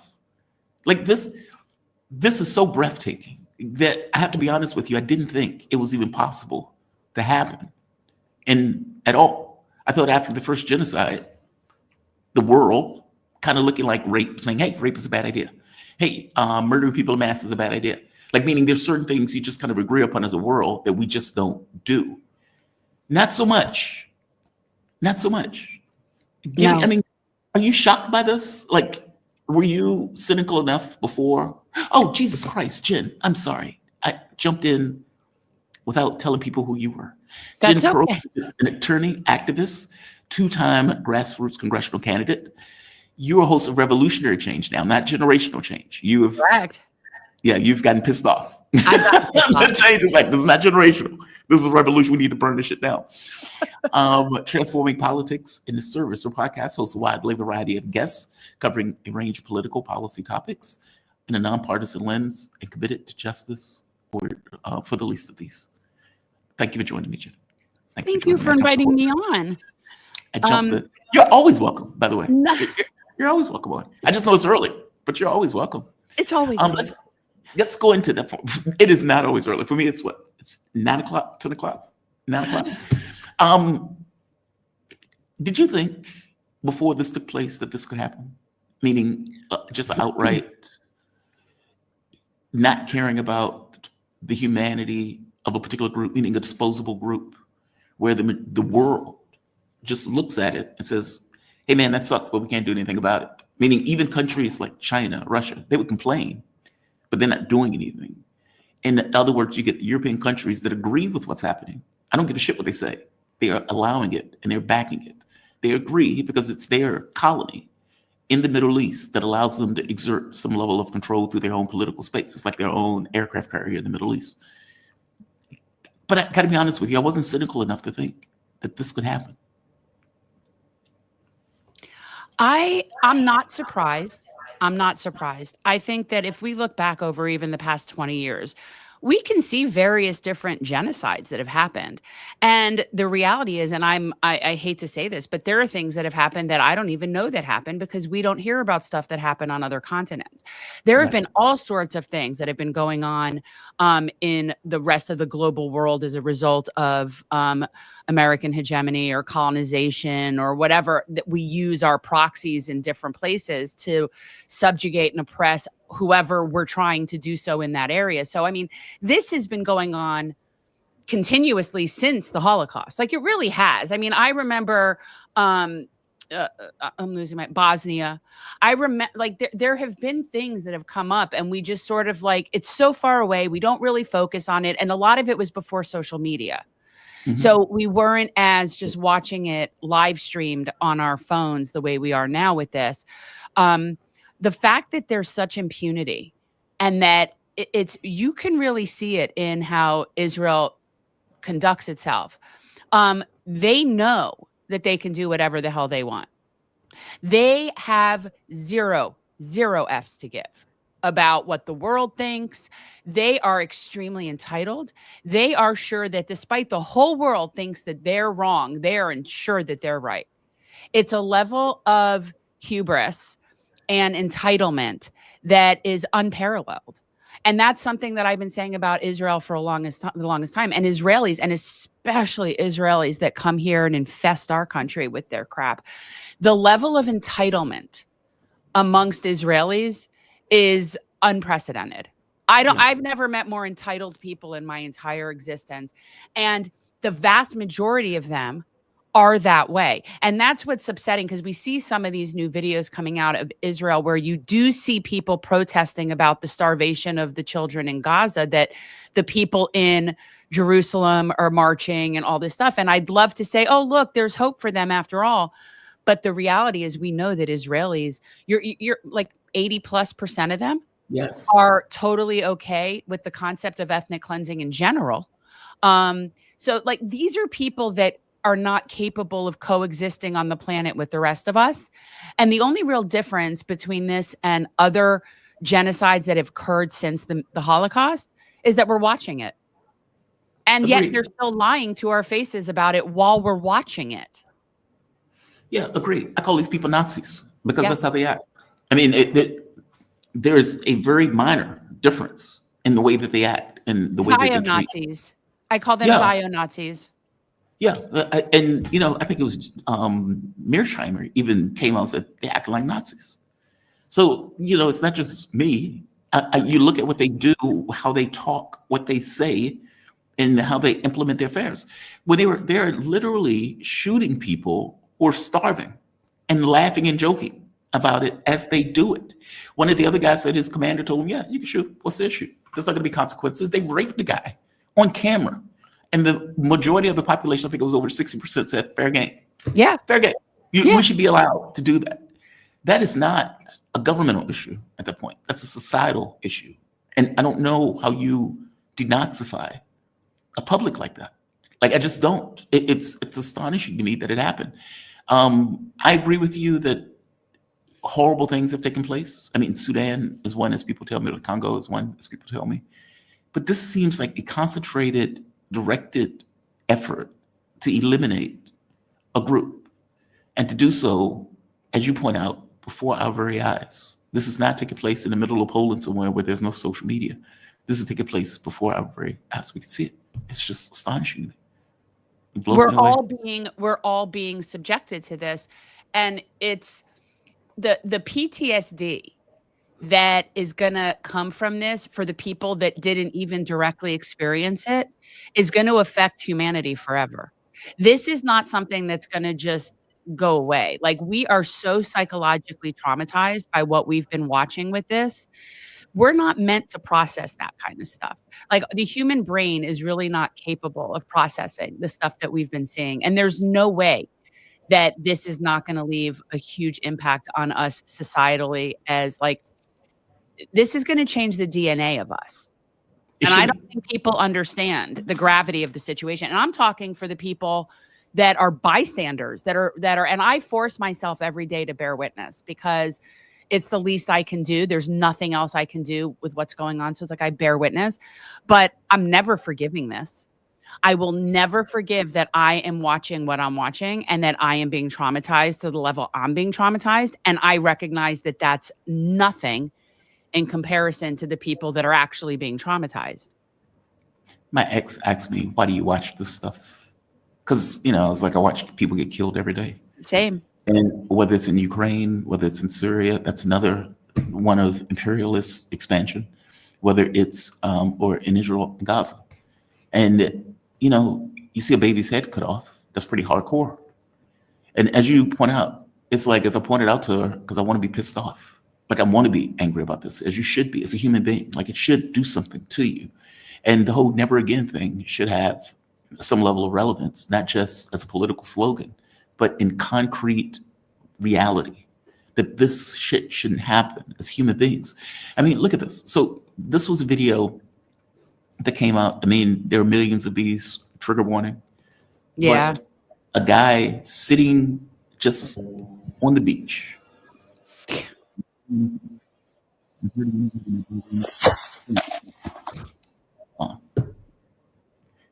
What was the guy doing that was so dangerous? Well, you had to put a bullet in him.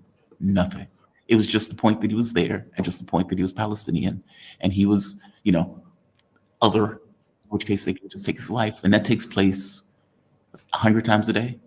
Oh, I mean, yeah. That's mind blowing. Do you think there will be consequences for this? And I want to move. Let me show one other video before I answer that. Sure. Ask the question. This is another one. This one comes out of Syria, because in the same way these genocidal maniacs in Israel are doing this to people, you have Jelani's dogs who are out there, these filthy animals who are doing the exact same thing to the religious communities that are in Syria, or ethnic religious minority communities that are in Syria. Look at this. Trigger warning again.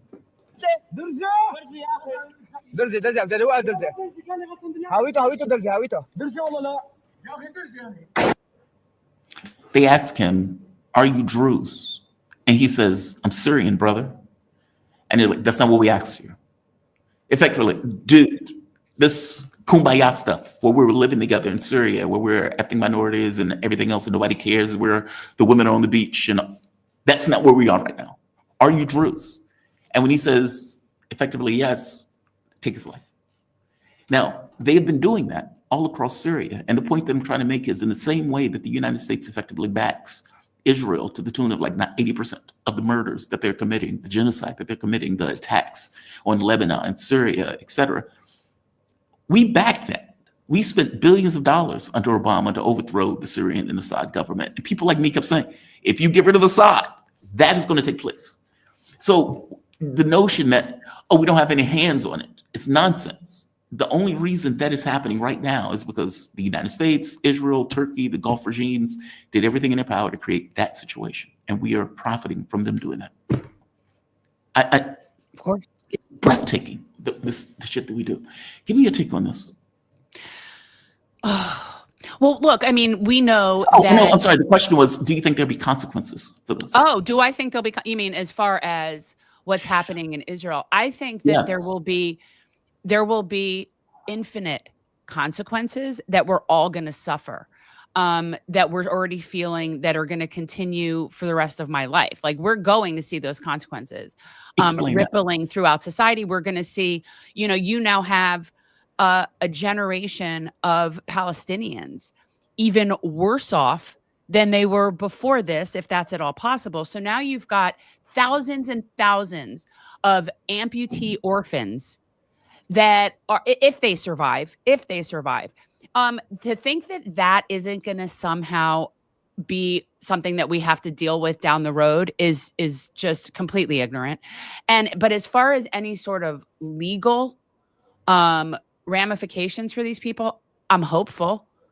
I think that, unfortunately, a lot of them are too old to ever see accountability. Like Joe Biden will be dead. And so many of them will never really face accountability. But this will be their legacy. And I hope there is. I would like to see Netanyahu go the way of Mussolini, or the like. But, we're going to continue to wreak havoc, whether it's in Syria, Lebanon, Iran, any of those places that we perceive as interfering with our domination in West Asia. And that's really what it comes down to. We have to be in charge of everything and all the resources. And the more instability that we create, the better chance we have of getting what we want from the region. So that's what we do. We go around and destabilize everything so that we can go in with whoever our radical extremist terrorist group that we'll have in there for us to terrorize the people and therefore allow us to have control of the situation. That's the American way. Yeah. Unfortunately, it is. And there's this kind of weird, there's always this argument of whether or not there's a rogue government. Is Israel a rogue actor? Is it the dog chasing the car, or the other way around? A dog tail wagging the dog, or the dog wagging the tail? And as I point out to people, it's like, dude, you pay them. They can't exist without Exactly. you. Like, it's not this, this is an extension of American power. I think did you hear Carl, what Carl pointed out, that they were like, I think he said several million Americans, or like 700,000 Americans in Israel. Yeah. Effectively squatting on somebody else's land. Like, I remember when I was there, I went to one of the saunas, and the woman, she's speaking Hebrew, and then when she realizes I'm an American, just goes back to American. Oh, I'm from New York. And I'm like, oh, you're sitting here squatting on somebody else's territory. Like, what the hell? That is amazing to me. But that is like 1/8 of their population, give or take. It may be 1/8, 1/9. So you have a huge number of people who are effectively, they are squatting on somebody else's land. They're all squatters. There's no such thing as Israeli. That's not a real thing. That's not a real people. That's like if somebody was born in Disney World, they don't say they're Disneyan. You're from the land. That's Florida. So there it's Palestine. You can name it and create whatever mythical, fictional land you want to create. But at the end of the day, that's Palestine. The Palestinians are the original people that are the stewards of that land. And all the white Euros don't belong there. And they will never belong there, no matter how long they keep standing there. Well, they're trying to effectively remove them from that land. Oh, yeah. And they very well might get away with it. They very well might get away with it for a while. This is one of those things that is not going to, it's not going to end the way they want it to end. Why do you say that? Because white people in general, and this is something that I've noticed, this is what I call the caucasity of everything, right? Like the caucasity. These people have no concept of what it feels like to be connected to something greater than themselves. They have no concept of that. And this is why the white people continue to fail when they keep going up against the people that do belong and know what it's like to belong to something greater than themselves. And that's the difference when you look at people like Palestinians or Yemen or any of these people that are part of their land, that are indigenous to their land and each other. And the way that they collaborate and the way that they view the world is from a very collective lens. And that is something that we will never be able to compete with, because our whole individualistic mindset is never going to sufficiently conquer the world. So when we sit there and we talk shit about Iran, they've been around for 3,200 years. Thank you very much. And they'll be around long after where the little American experiment has come and gone. That is caucasity. Where do we get off telling another country what they can and cannot do in their own country when they've existed for centuries? Are you friggin' like caucasity? And it's the same thing when we're dealing with all these little micro Western Asian nations that we carved up and created that aren't even real for the most part. You know, most of that whole region is a fantasy, because we decided to cut it up to sort of control the situation. After World War I, the people in that region were polled. Did you know that? They were polled. Right. Jews, Christians, and Muslims in the whole region, the Levant region. I mean, at the time, it wasn't broken up like it is now. And the majority of people, and these were tribal things, like these were different villages, the majority of people wanted to be part of what they would have called Greater Syria. The majority of people wanted to be Greater Syria. And so what they're trying to create with Greater Israel should have been Greater Syria, because the Levant people that are all the similar people, that is their place. They're not meant to be broken up. They're not meant to be, some of you are Iraq, Saudi Arabia. We did that. We did that to control the entire region.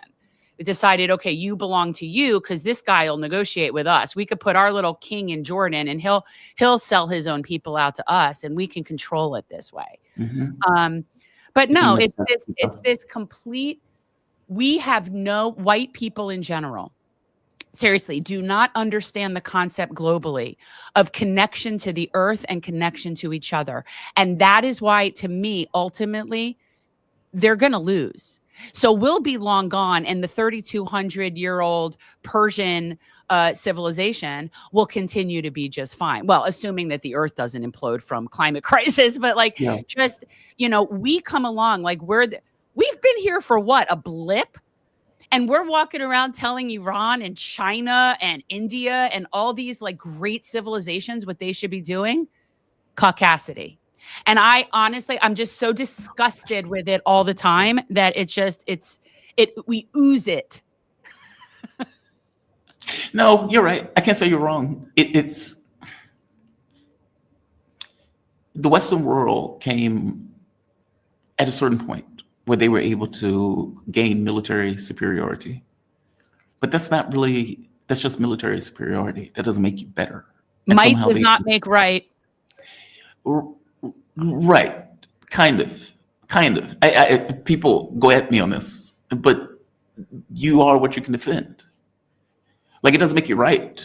Agreed. Not in a flat fact sense of, math or something to that effect. It's just your ability to defend a particular area or kill a particular group. Yep. We came along during that period of time. We were able to effect, let's say, military dominance.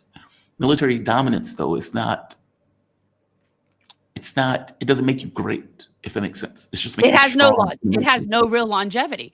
I mean, this is what happened to like the Romans. This is no different. You can come along and do might makes right, and you can bully the people in the world for a period of time and get away with it because you have the most weapons, of course. And that's where we are right now. But what I believe we're seeing is this transition. And especially when you see things like BRICS or that Hague group that are meeting up, where the rest of the world is done with our nonsense. And what's going to ultimately end up happening is you will reach a point of diminishing marginal returns with power and weaponry. And what's going to happen is you'll reach where there's nowhere else to fight anymore unless you're going to start nuking everybody, in which case we're all going to die. So you reach a point where the weapons can only go so far. And when you have nothing to back it up, you don't educate your people, you don't keep your people healthy, your people are all over the place and distraught, you are going to fail as a civilization. And those other societies that might not have the military power, it's sort of like the tortoise and the hare. You know what I mean? It's like the hare might ultimately get there, but in what way? And when the tortoise does, they're going to be more stable. Like, I think the might makes right will only go so far. And we're at the end stage of American empire being able to bully their way through the world, and the world is coming up with alternatives, and we're not going to be able to compete with them at that level that's above the might makes right. Because dude, we're there. Oh, we're there. And I know what I was trying to say. I was trying to make this point of saying, the bully is not necessarily the most advanced, person. Like, just because you're powerful doesn't necessarily mean that it has anything to do with you as a human being. Like, there's no esoteric thing that is in you just because you have the capability of being able to kill and destroy. And somehow along the way, those things were mistaken or added together as if our capability of being able to take over territory, our capability to be able to dominate and create primacy around the globe says something about me as an individual human being, as if I am somehow better. I'm more ethical. I'm whatever, all of these ideas that get imbued into just because you have military strength, which goes to your point of, hey, we can tell you what to do now because, we're Western and fantastic. It's like, no, dude, you just have military strength. It's not the same thing as being fantastic. That's not the same thing as being bright, brilliant, competent, any of those things. You may have those things together, but it doesn't make you any better as a person, as a human being. You just have military capability.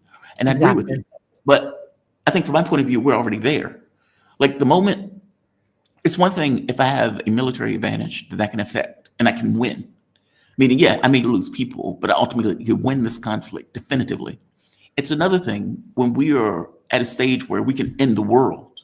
Okay, well, there's no winning that. Like, I can't win that. We can launch nuclear wars. We can destroy the globe, but destroying the globe means that we lose. And so there's no way to actually win in that context. It's a very weird place to be in. Like even in the First or the Second World War, okay, you had strong military capability, but you didn't have the ability in the world. We got it now.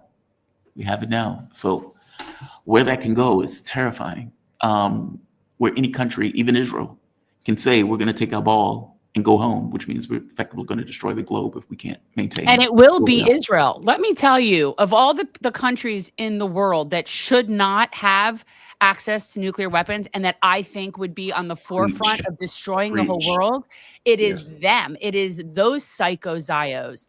And, what's so interesting, like Iran, they haven't invaded a country in like 200 years or something is what I heard. I don't know. Like they haven't invaded. They had to fight Iraq, but that was it. But the thing is, like Iran, well, first of all, I've said it many times, they've never done anything to us. They've never done anything to us. They're like a 3,000 plus year old civilization. Leave them alone. They're seriously, and we're so stupid. The amount of people here that think that they think it's all the same. They think they're all the same. Iraq, Iran, it's all the same. I'm thinking, they don't even speak the same language. They're not the same people. People think they're Arabs. They're not Arabs. They're Persians. And even if they were, not that matters, but that just shows the level of ignorance that we're dealing with. And they are not ignorant. That is why ultimately they will end up on top, the civilizations that have been here longer, because they're not ignorant. They know what we're doing. They're just watching us run around like a bunch of monkeys in a cage trying to entertain ourselves. And they're hopefully we don't blow the planet up in the process. I do not have good feelings about Iranian leadership. I'll tell you, they may be an old civilization, but no shade on the Ayatollah, because he's been right in saying you can't negotiate with Americans. These people are psychos, etc. The civilian leadership, less so.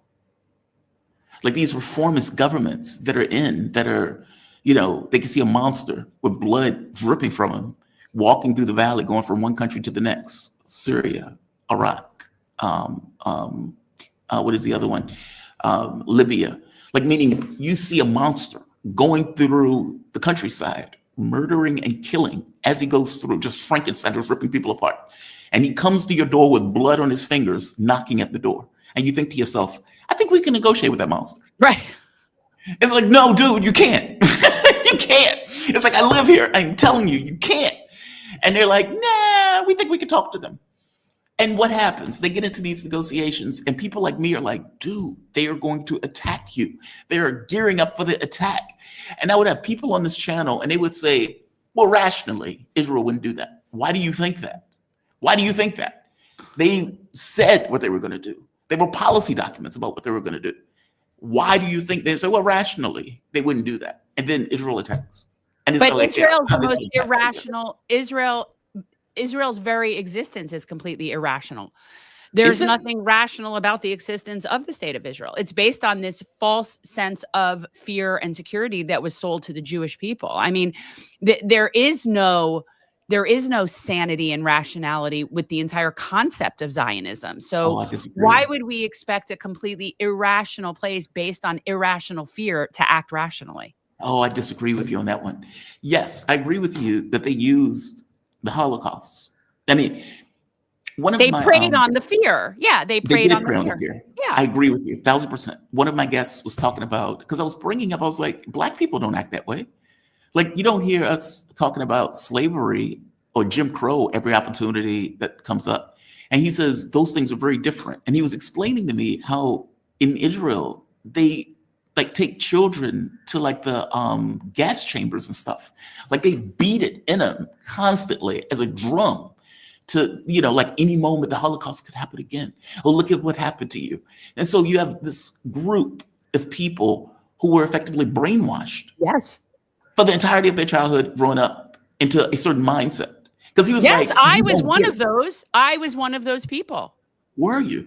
Yes, I was raised Zio.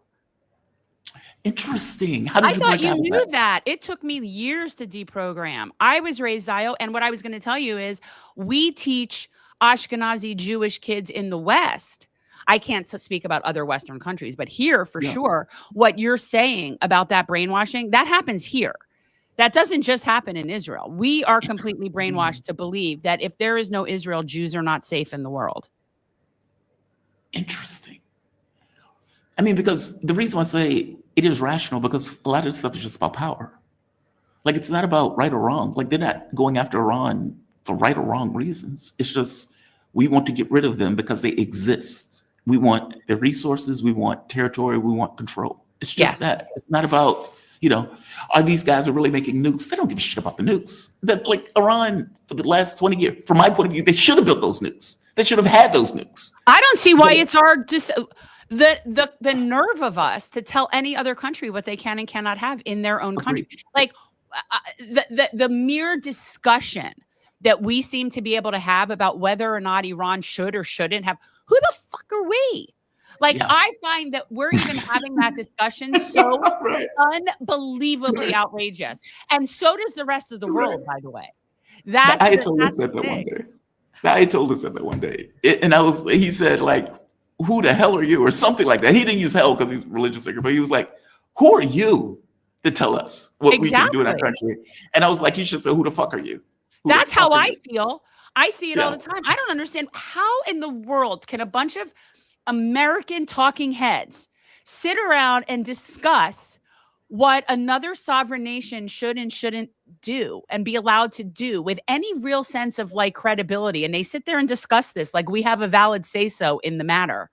And it's just, it's so gross. And this is why the whole world, I believe, hates us. It's that mentality. Like, are you, who are we? It's not about right or wrong. It's just about power. But I just mean in terms of the irrationality of the entire existence of the state of Israel from the perspective of American empire. Yeah, that's our arm.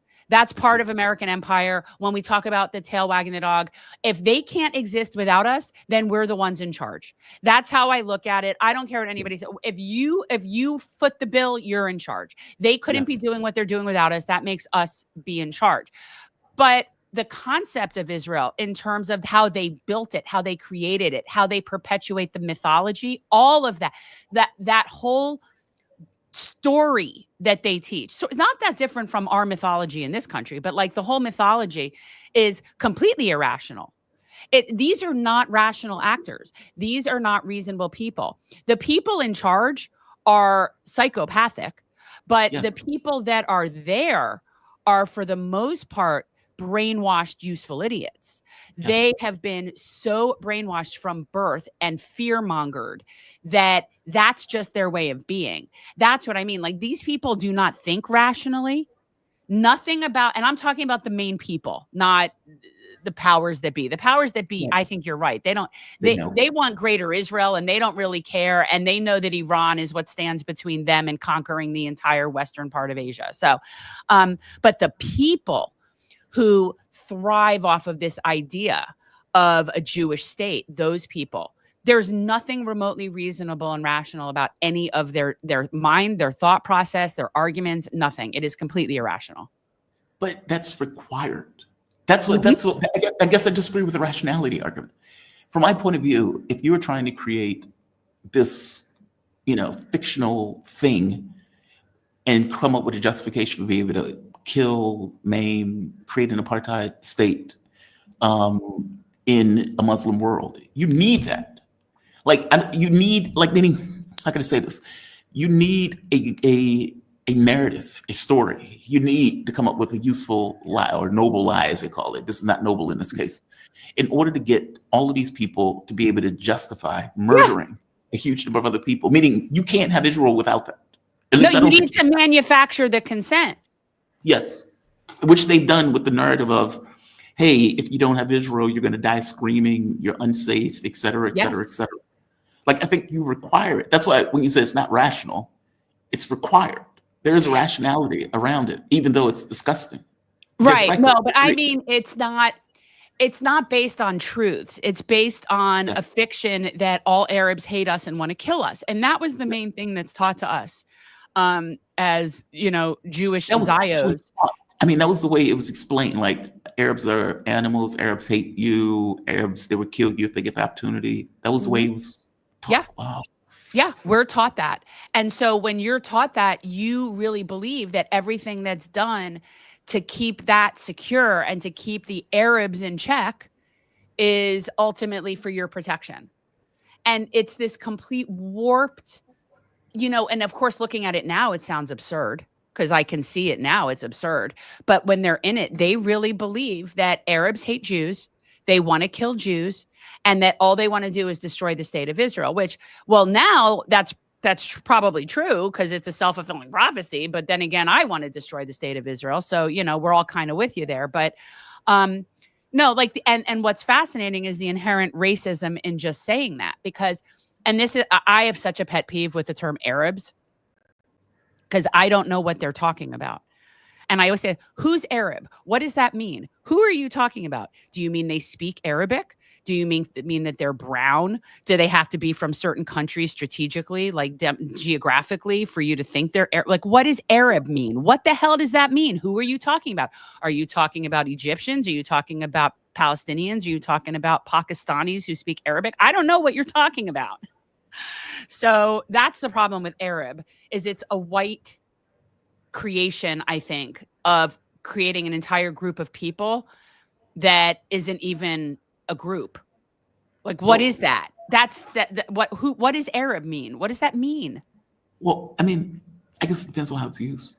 If you're in some rando in Alabama, from him, everybody who is from the region is Arab, even if they're Persian. And that they don't even know what the regions are. They think Iranians are Arabs. They think exactly. That's the thing. What is an Arab? To what does that mean? Now, if they speak Arabic and you refer to them as Arabic peoples because they speak the Arabic language, that's fine. Okay, because you have a similar language, you speak a similar language. That's like saying people are English people if they speak English. Okay, that's fine. But you don't just refer to everybody who speaks English as the Ings. The Ings, everybody who speaks English. So everybody from all around the world who speaks English is one group of people because of their language. That's the same concept when you call people Arabs. I don't understand who you're talking about. No, I get your point. I mean, I use the term, especially when I talk about the Arab leaders who just stand by. We know who you're talking about. When you say that, we know that you're talking about this particular group of Arab leaders in their little kingdoms in that part of the country, in that part of the world, that we have basically controlled those leaders with different types of arrangements. We know who you're talking about when you say the Arab leader. I know, I can picture them in my head, but I mean, in terms of the people in those lands, what you can't, somebody in Alabama might think that an Egyptian and an Iranian is the same thing. They wouldn't know. Yeah. Oftentimes they probably wouldn't know, especially in No, America. they have no idea. They have no idea. But yeah, I just find that somewhat derogatory. But that's also because I was taught that in a negative sense. Let me ask you something. Were the Nazi youth victims? Yeah, Wow. absolutely.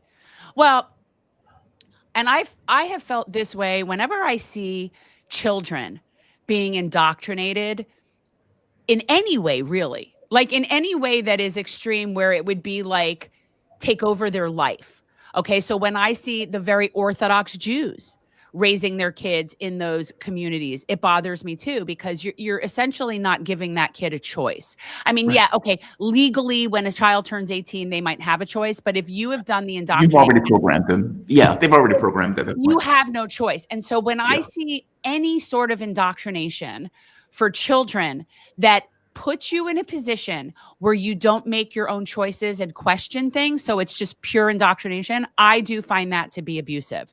I think that from all different religious and cultural things, when I see children being so brainwashed, and it's the same with hardcore Christians.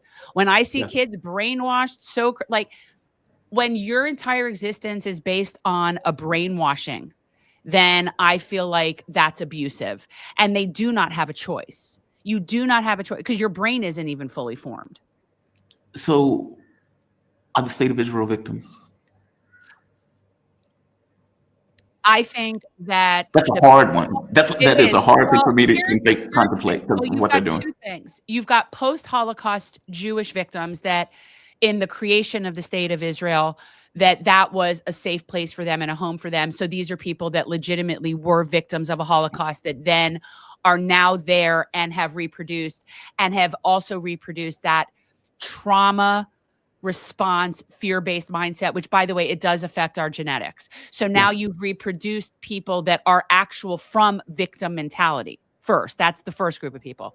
Then you have people that are just raised there and so propagandized and brainwashed, like what I was just saying, that yes, you are a victim. If you are being indoctrinated from a young age when you don't have consent and you don't have a say-so, you are a victim of what of brain poison. Because that's what it is. It's poisoning the brain. Now, just because I believe they're victims does not mean I believe they don't have accountability for what's happening, right? Like both of those things can be true. I could think that you're a victim of a propagandized society and also recognize that you are now a perpetrator of that same violence. So both of the, just like we know that people who are abused become abusers. Just because we know that that might be the reason that you've become an abuser, it doesn't mean that you're not responsible for being the abuser. Agreed. They know better.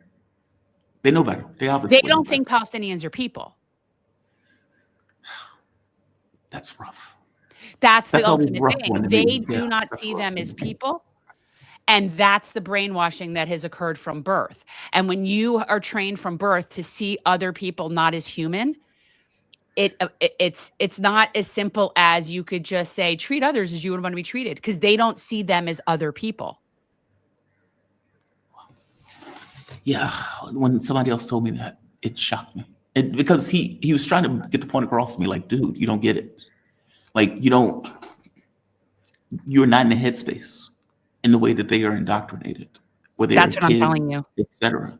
And he says, the Black experience in America is not an allegory to, you're not, it's not like you go to school every day and you're showing pictures of white people treating you as slaves. It's not like, they're taking you to slave camps. It's not like you're like where your entire life and existence, this is being drilled into you, where it's just a fact of reality of, this is your worldview. This is your propagandized point of view that you've kind of accommodated. He says there is no allegory to it in the way that you look at the world. No, which is why I think that when you look at Israelis now, like the people that are in that society now, it's worse than the Nazis to me. I find this infinitely worse than the Nazis for a lot of reasons, not the least of which is the Nazis, for the most part, they knew what they were doing wasn't right, because they did it, for the most part, tried to cover it up for the majority of time that they were doing it. This wasn't something that the whole world exactly knew what was going on. Whereas these people are bragging about their own war crimes on the regular and putting it out there for the world to see. It wasn't like that with the Nazis. A lot of the people in Nazi Germany could have feasibly said, I didn't really know. That doesn't exist now. These people know exactly what's going on. They know that people are starving, and they're still going and having barbecues down by the barrier, by the gate, so that they can smell the food. Like, that kind of depravity is not something that I think really existed amongst general society in Germany while the Holocaust was going on. Yeah, I think it was like that amongst most regular people. yeah, this is a certain level of sadism that is going along with this. That is, Yeah. I've never seen anything like it. One last thing before I let you go. And thank you for that. Because, I think people, it's complicated. Yeah, it's evil in its truest, rawest form. But kids aren't born that way. They're made that way. And it's like, when you're digging into, hey, how did that kid become that way? Like, how did they get that sadistic in the way that they would dance around after murdering women and children, dance around their dress and think it's just funny and hilarious and everything else? Or you're watching starving people and you're taking shots at them, thinking it's funny that you're shooting and killing people. Like, you're intentionally putting massive numbers of people in pain and injury, and there is nothing in you where you consider it a human response. It's very strange, right? And so trying to explain to people and make that connection of, this is how you build people like this, because you indoctrinate them with this idea that the other that they're killing are either not human beings or will do the same to you on a whim, when it's not true. It's just not true. And so, yeah, I thank you for that. It's a great breakdown. I want to get into one last issue before I let you go. What time is it? Am I cool? Okay. ICE. Now, I am not in the States. And so the gravity of ICE, I don't feel it in the way that I think I would feel it if I was in the States. And seeing them, I see it on social media, where they're knocking down doors, kidnapping people. They're coming up in like covering their face and everything else without disclosing who they are as they try to snatch people off the street. Some of those people are Americans, by the way. It sounds like the Trump has his own gang of I don't call them Nazis, but gang of Gestapo. They're Gestapo. Yeah, they're Gestapo agents that the president has at his leisure, that is just going through the country rounding people up. And to add to it, by the way, a brain drain. Like, one of America's strongest features was its ability to bring people from all around the world. Sure, you're going to get randos, but you're also going to hit the jackpot every so often and get people who are very bright, who are going to build businesses, companies, advance your technology, advance your science, industry, those type of things. Trump has effectively said, we're kicking all these people out, and these people. We don't want these people in our country because we need people to do American jobs. And it's like, dude, are you out of your mind? Like, he's missing the strongest element of America in regards to immigration and the way that you're bringing, when you have people who want to come into the country and they're leaving their country, taking their brains with them and bringing it to America. That is to our benefit. He misses that. Yeah. Out of this, what I consider to be a racist intent, backing the logic that he's going with. And he's imbuing these ICE agents with the capability of enacting this racist agenda. Give me your take on this, because you mentioned this as something you wanted to discuss, and I'm glad you mentioned it. Yeah, it's horrifying. This is horrifying. This is the domestic parallel of the Holocaust, right? Like, we're rounding up people and putting them in camps. We're literally rounding up people and putting them in camps. And just to be very clear, whether or not somebody is a citizen is irrelevant to me. And this is something that I am so tired of this being a discussion like it's completely about immigration and immigration policy. That's a big part of it. We have to discuss the path to citizenship and what people, all of those things are worthy of a discussion. And we can have one of those things where reasonable people can disagree on what that looks like and whatever. That's one issue. The other problem, which is the main problem that is making me insane, is how we treat human beings. How we treat human beings is completely unrelated to whether or not they may or may not have done something illegal. It is completely unrelated to whether they may or may not be citizens of this country. Those are separate issues. So my concern is that I don't care whether you just climbed off of a boat or you've lived here for 80 years, you don't need to be treated this way. This is the problem. It's this complete dehumanization of people and treating people like cattle. And it's happening. What is happening in Gaza is going to be happening here. Because make no mistake, American empire is in its death throes, and the empire is angry. And it is going to do everything it can to keep everybody distracted as it siphons all the money to the top. And one of those things is keeping us punching down. And there's no better way to punch down than fear of immigrants. And this is something that we've used in this country for generations. I mean, the idea of Americans being anti-immigrant and creating laws against immigrants, that's nothing new. Right? Like this is nothing new. We are now seeing at this extreme level where people are being kidnapped by masked, unidentified people. And what I'm looking at, quite honestly, is I think we need to Black Panther this shit. I think that these people, we need to start forming armed communities that are protecting our own people legally. You know what I mean? You want to have all these legal to carry laws? Okay, fine. We'll be legal to carry. And we'll walk around carrying and protecting our own people. And then when unidentified masked agents come up and try to kidnap them, we're going to say, no, we're not going to do that. We're not going to play this game. And that's where this is ultimately headed. And that's why I do think it's going to get infinitely more violent. But we are seeing Americans step up for their fellow people. We are seeing people literally putting their bodies on the line to keep people from being pulled out of their homes by the Gestapo. And what is happening also, I believe not only is unconstitutional, because it is. I think a lot of what is happening, and there may not ever be accountability for it, but these people are being kidnapped. That's a crime. They're being kidnapped. They're being transported across borders. This is criminal.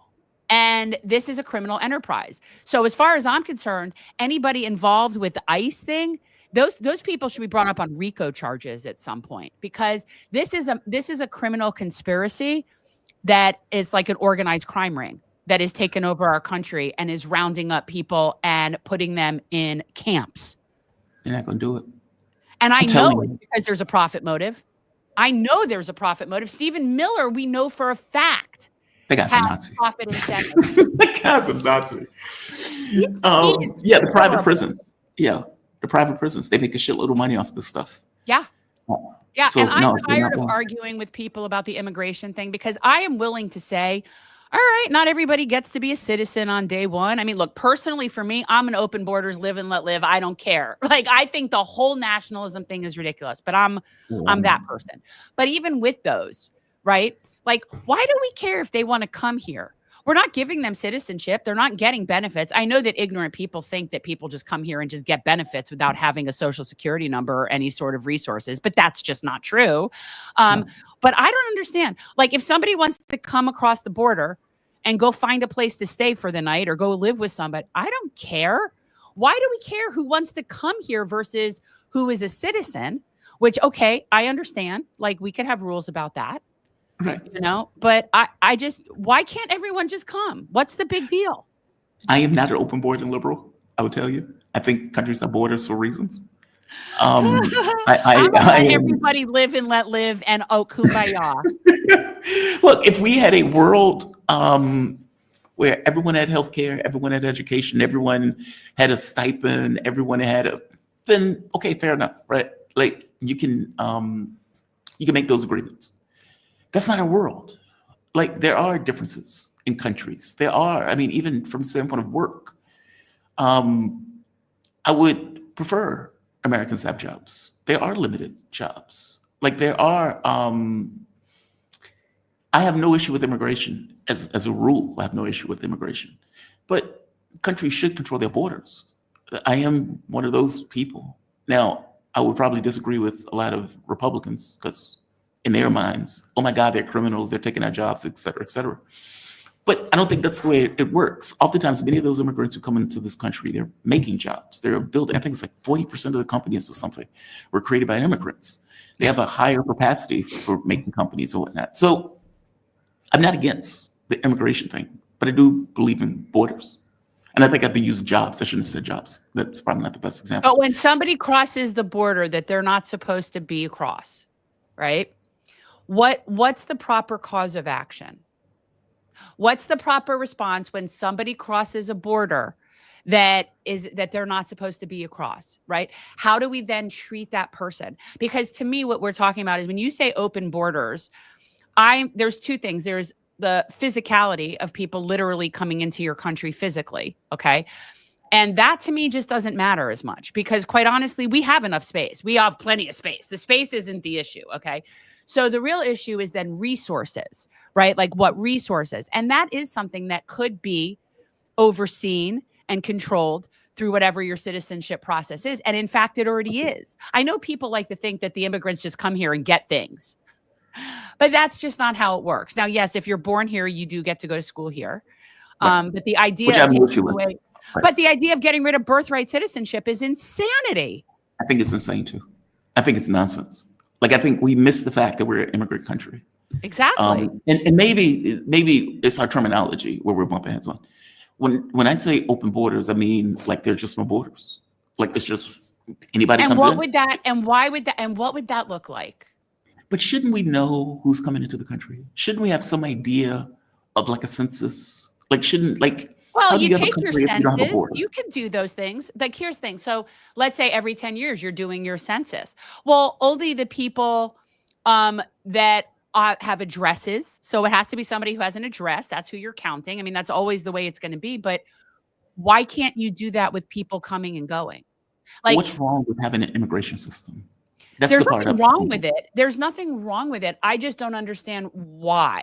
Like, are you worried that is it because people will come here and get benefits that other people should have and that we're going to take away from them? Like it's a pie. And if we give some to these people, then there'll be less for us. I guess So are I'm they just not American? understanding what the basis of the concern is. So are they Americans when they come into the country? Like meaning I'm born here, I have a social security number. Yes. Et cetera. I have certain rights. The government has certain laws that protect me, et cetera. Yeah. Rando from, I don't know, Uganda. I don't know. I'm just picking a place. Right. Shows up in America. Okay. All right. Does that person get benefits? Is that person That American? person has When does to a person then- become an American? No, I think it's okay to have a certain amount of requirements to become a citizen and get benefits. So that person has to live there for X amount of time and have an address or whatever your requirements are to be able to get benefits from. And like it would be if you move from one state to another. If you move from one state to another, you have to live there before you can get state benefits. You have to have a state address. So what if half of Mexico decides to come to America? Is that also okay? It doesn't bother me. That's the Half thing. of First of all, I Mexico, don't think they'd want half to, but of Mexico moving doesn't- to America. let me tell you this, if there's space and resources, which I believe that we do have, the myth that it's a pie is not real, then I really don't mind.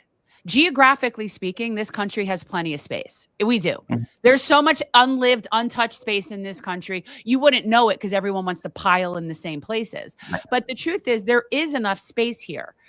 As far as resources and benefits, again, I'm willing to discuss those things. I just don't see what difference it makes because it's not a pie. They want us fighting over a pie, but it isn't a pie. That's not how it works. Yeah, I disagree. Like, meaning I don't take issue with the immigration thing. I just countries have borders. I And know maybe because this is we're my taught that nationalism because we're coming taught that, into- but these are fictional, made-up And you- places that and you never could be right. existed. You could totally. Well, yeah, it's a legal fiction. I agree.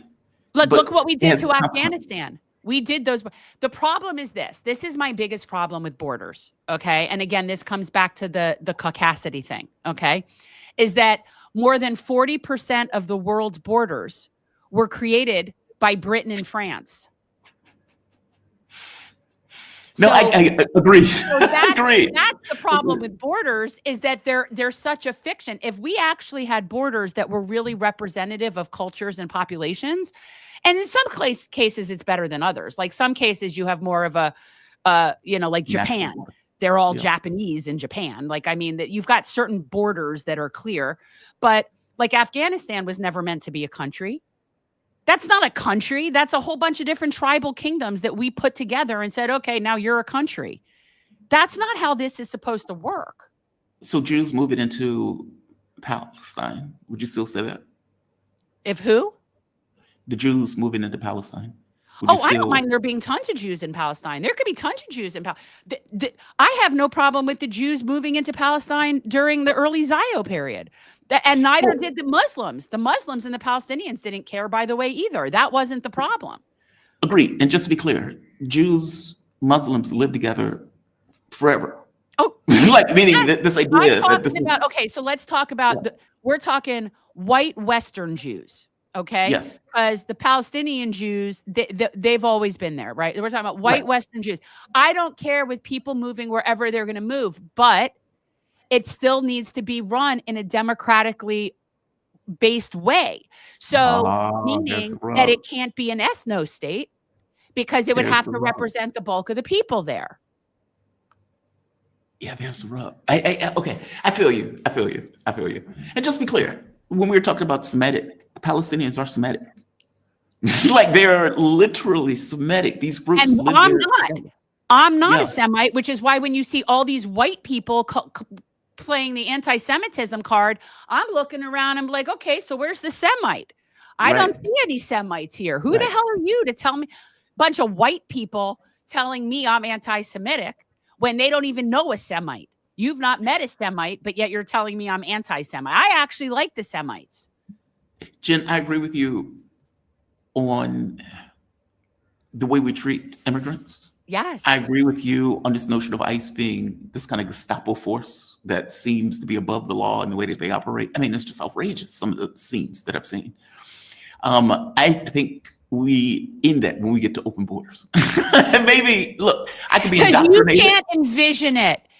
No, I can't envision it. You cannot see what I see in the global world. But even if there's, okay, so let's go back to the idea of just, okay, fine, we have borders. I'm okay with that. We have borders. But just because we have a border doesn't mean because someone steps over it, I get to put them in a detention center. Yeah. But see, the moment that you have borders, what do you do when a person comes over? It becomes another problem. Okay, so you do what we did before we had borders like this in this country. We didn't have a wall. Like, how did we exist before walls? How did we exist before ICE? But we did. What did we do? People come here. They fill out some paperwork. They have to get a social security, whatever the process is to become an American. Yes, that needs to be put in place. I don't think people should come here and just be able to go get food stamps day one. All right. I don't think that that's what we should be doing here.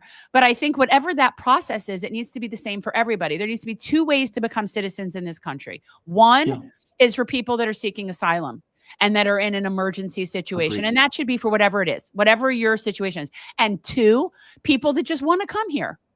And those two groups of people, emergency asylum seekers and just people that want to come here, those are the two categories. And we have whatever our system is for those people to get the benefits. And none of that needs to include rounding people up and putting them in cages. That's my point.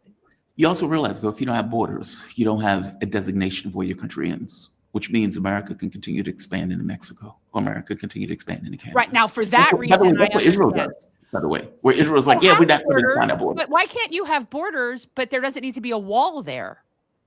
Oh, I see.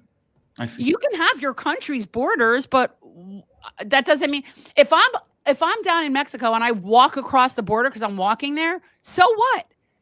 Now, if I walk over to your Social Security office and I try to get benefits without a Social Security card, then I can see that might be a problem.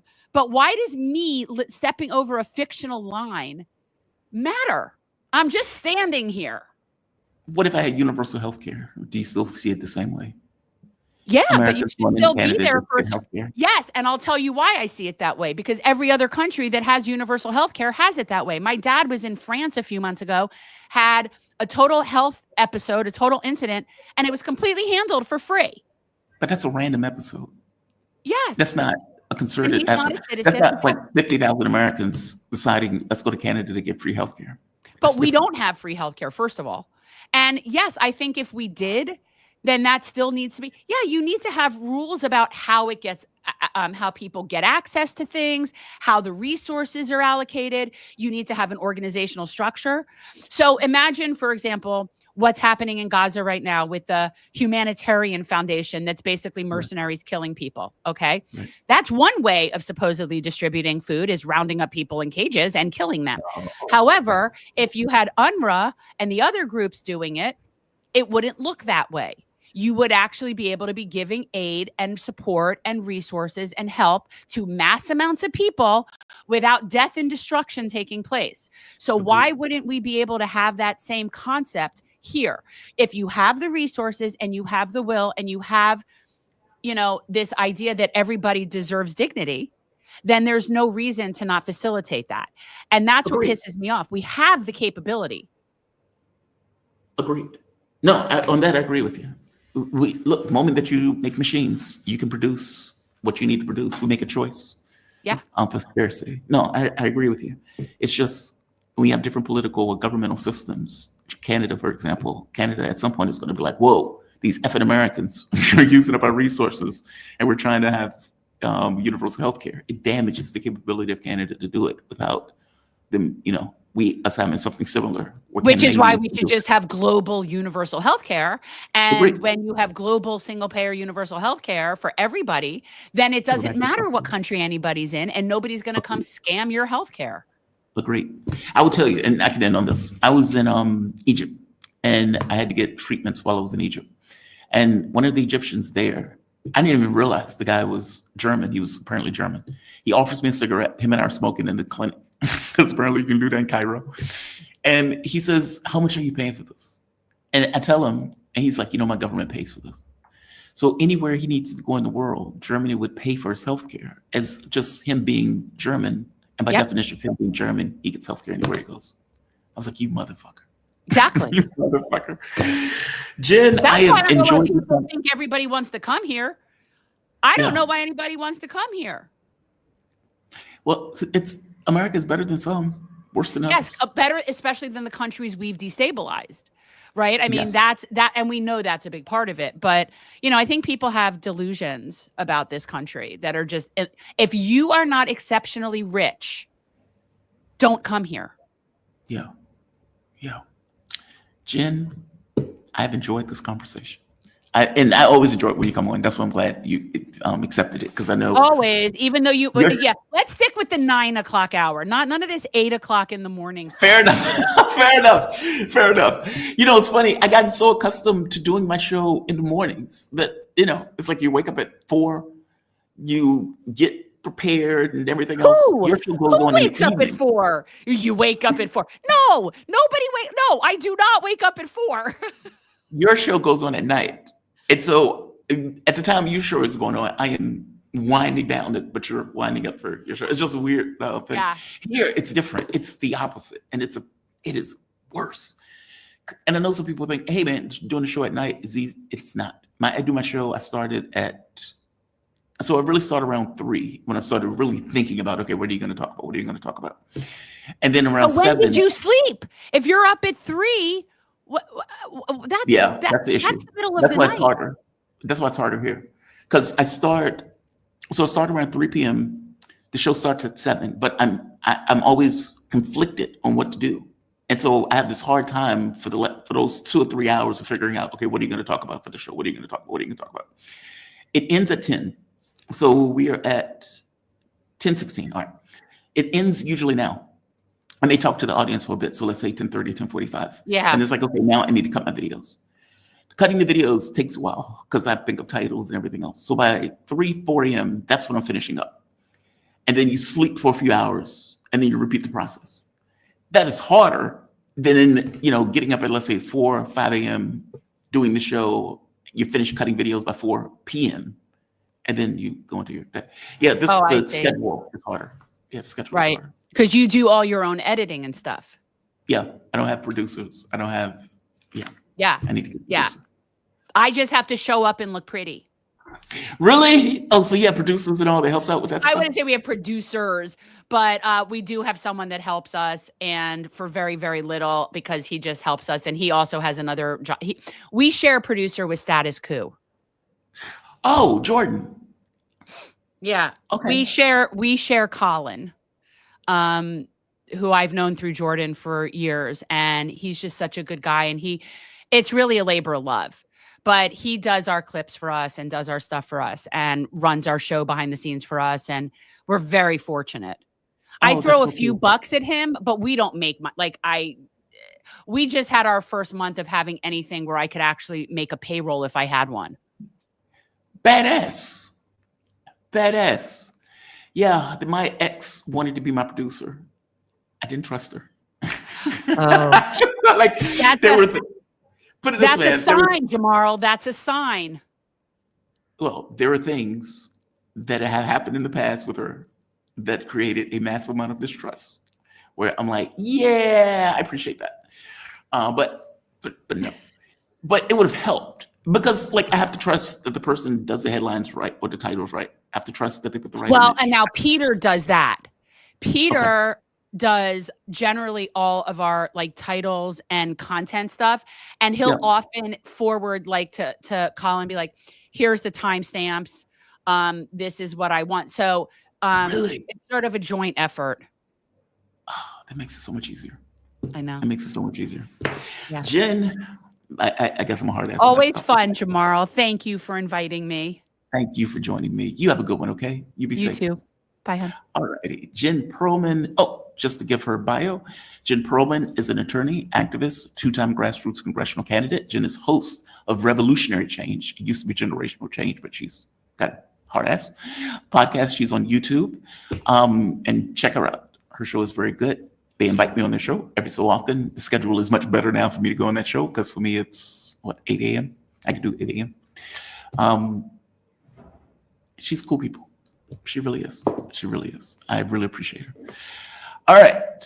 We have come to the end. We've come to the end.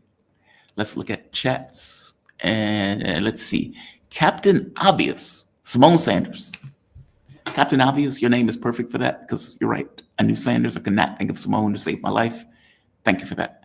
Wanda USA, Jamal Jen is a non-Zionist, definitely MAGA. What? She's not MAGA. She's not MAGA. She's not MAGA. Where are you getting that from? Arabic is Semitic language. Yes. Yes. Her issue, just be clear, because I don't want that confused.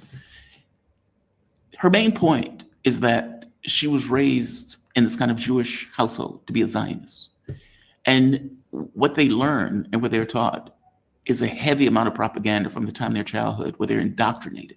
It's not like you're growing up, with just random belief. You're indoctrinated into this heavy Zionist belief where the Arab community are animals, they hate your guts, they want to kill you, all of this stuff. And from the time you're a child to the time you grow up, you talk about concentration camps, that stuff is beat into you, you're seeing it as a kid, meaning you are propagandized to in a way that is so overbearing that your childhood is effectively governed around that your mindset is that. And her point is, in the way that they were taught about Arabs, it was racist in its intent. And so when she's making this point about Arabs, she's not talking about this in a random way or in a focused way, whereas I would say the Arab leaders, where I'm talking about Saudi Arabia, UAE, et cetera, she's talking about this very specifically in the way that they were taught as Jews or as Zionists growing up. She's saying the way it's framed, the way it's talked about is racist. And so if you're taught that way and you grow up and you start criticizing Zionism and you start criticizing how you were raised, how you were taught, it's rational that you would come to an assessment that they're using this in a racist terminology. I hope that makes sense. Meaning, I get your point. Palestinian is an ancient Semitic. Yes, agreed. She's talking about the way she was raised and the context of that being racist. I just want to make it clear, Wanda. Just want to make it clear. Palestinians and Semitic. Yes, we did talk about that. Wanda, you say, Jen, if we had it all, cool, but we invite H-1Bs, yes. Companies fire U.S. Americans. I was on RN, and it happened to me. You're absolutely right. Yeah, and that's, I guess, my disagreement with it. It's a resource issue. Countries don't have infinite resources, and countries that economically stronger, countries, and beyond countries, companies. If a company could hire somebody from Mexico for $3 as opposed to America for $15, they'll do it. They'll do it. It's obvious. They do it now. H-1B1 visas, H-2B1 or H-2 or H-1B2s, whatever they call them, where they would bring in tech workers, treat them as indentured servants, and then effectively fire American workers or not hire American workers and make arguments of, well, American workers are just on the snuff. They're just not bright enough to do the job. No, asshole. You are taking a specific action because it's in your financial interests. There's a difference in those things. So Wandy, agreed. I think what Jen would probably say, though, is, yeah, I think what you would probably say is, yeah, but you should pay those people what you would pay Americans, in which case you don't fire the American in order to hire a foreigner. Yeah, agreed. Look, I believe in borders. I just do. Maybe I'm indoctrinated into it, but damn it, I believe in it. Bro Esquire. If you want to fix the U.S. immigration system, you should fix the U.S. foreign policies. Agreed. Most immigrants would rather be in their own countries. Agreed. Agreed. When you have kill squads in South America, when you are overthrowing governments around the world, you know, when Kamala Harris goes out there and say, don't come. It's like, you goofy asshole, shut up. Or she would say, yeah, they're hurricanes and they're gangs. And she would explicitly leave out U.S. foreign policy. I mean, Hillary Clinton, like one of the most recent ones where they went after, I think it was Honduras, Zelensky. They got rid of Zelensky, I believe. I think that's right. They got rid of the president at the time, Zelensky. Hillary Clinton wrote about it in a book. They took the guy out in his pajamas. And Hillary Clinton was like, no, it wasn't a coup at all. The army just took him out in his pajamas. Now, we end up putting in a narco kingpin, Hernandez, who recently, I think it was a few years ago, got arrested and expedited to New York for prosecution. Apparently, he said, I want to put drugs into the nose of every gringo. Okay, that's foreign policy. That's U.S. foreign policy. That's overthrowing that government. The chaos that is in those governments, in many respects, was from the way we engage with South America. And now we're acting like, well, we don't want you to come. Stay out. Okay, fair enough. But let's just be honest that it was an intrusion into many of those governments that was causing the chaos in those governments. The stuff that doesn't fix itself overnight, right? So agreed.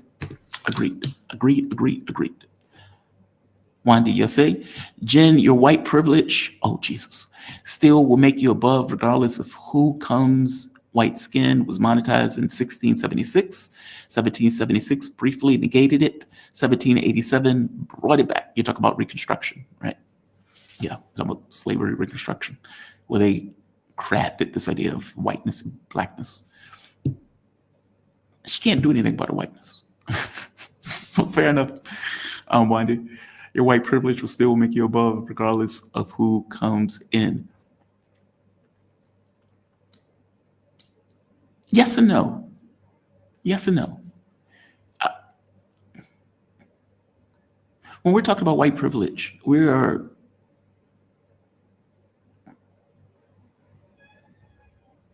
a feeling is yes and no.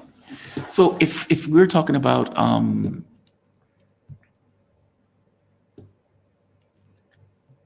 companies just want to make profit. Let's start there. That their financial interests trumps everything else. We want to maximize our profit. That's our main concern. If the issue was about whiteness, then they wouldn't be shipping jobs to Mexico, or they wouldn't ship jobs to China, or they wouldn't ship jobs to India. If it was about whiteness, it's about how can we make profit. If it was about whiteness, you wouldn't be hiring Mexican workers in order to do farms and whatnot, where you can pay them less. The issue is how little can we pay a particular employee and how much can we maximize our profit. So I want to postulate that as a beginning point. If that is true, then that's not about whiteness. If you are going to the doctor and you're sick and you say, I'm in pain, and they give you pain medication, as opposed to me going as an African American and they're saying he's just drug seeking. Okay, that's white privilege. Your whiteness is allowing you a benefit of the doubt that you may not get being black. And by the way, that's happened to me. So just be clear, part of the reason my ire, my disgust of the medical industry is originated from a lot of that. I was in the hospital. I was just had a transplant, kidney transplant. And I was in pain. I was in a lot of pain. In fact, I was in pain that seemed to go beyond the transplant.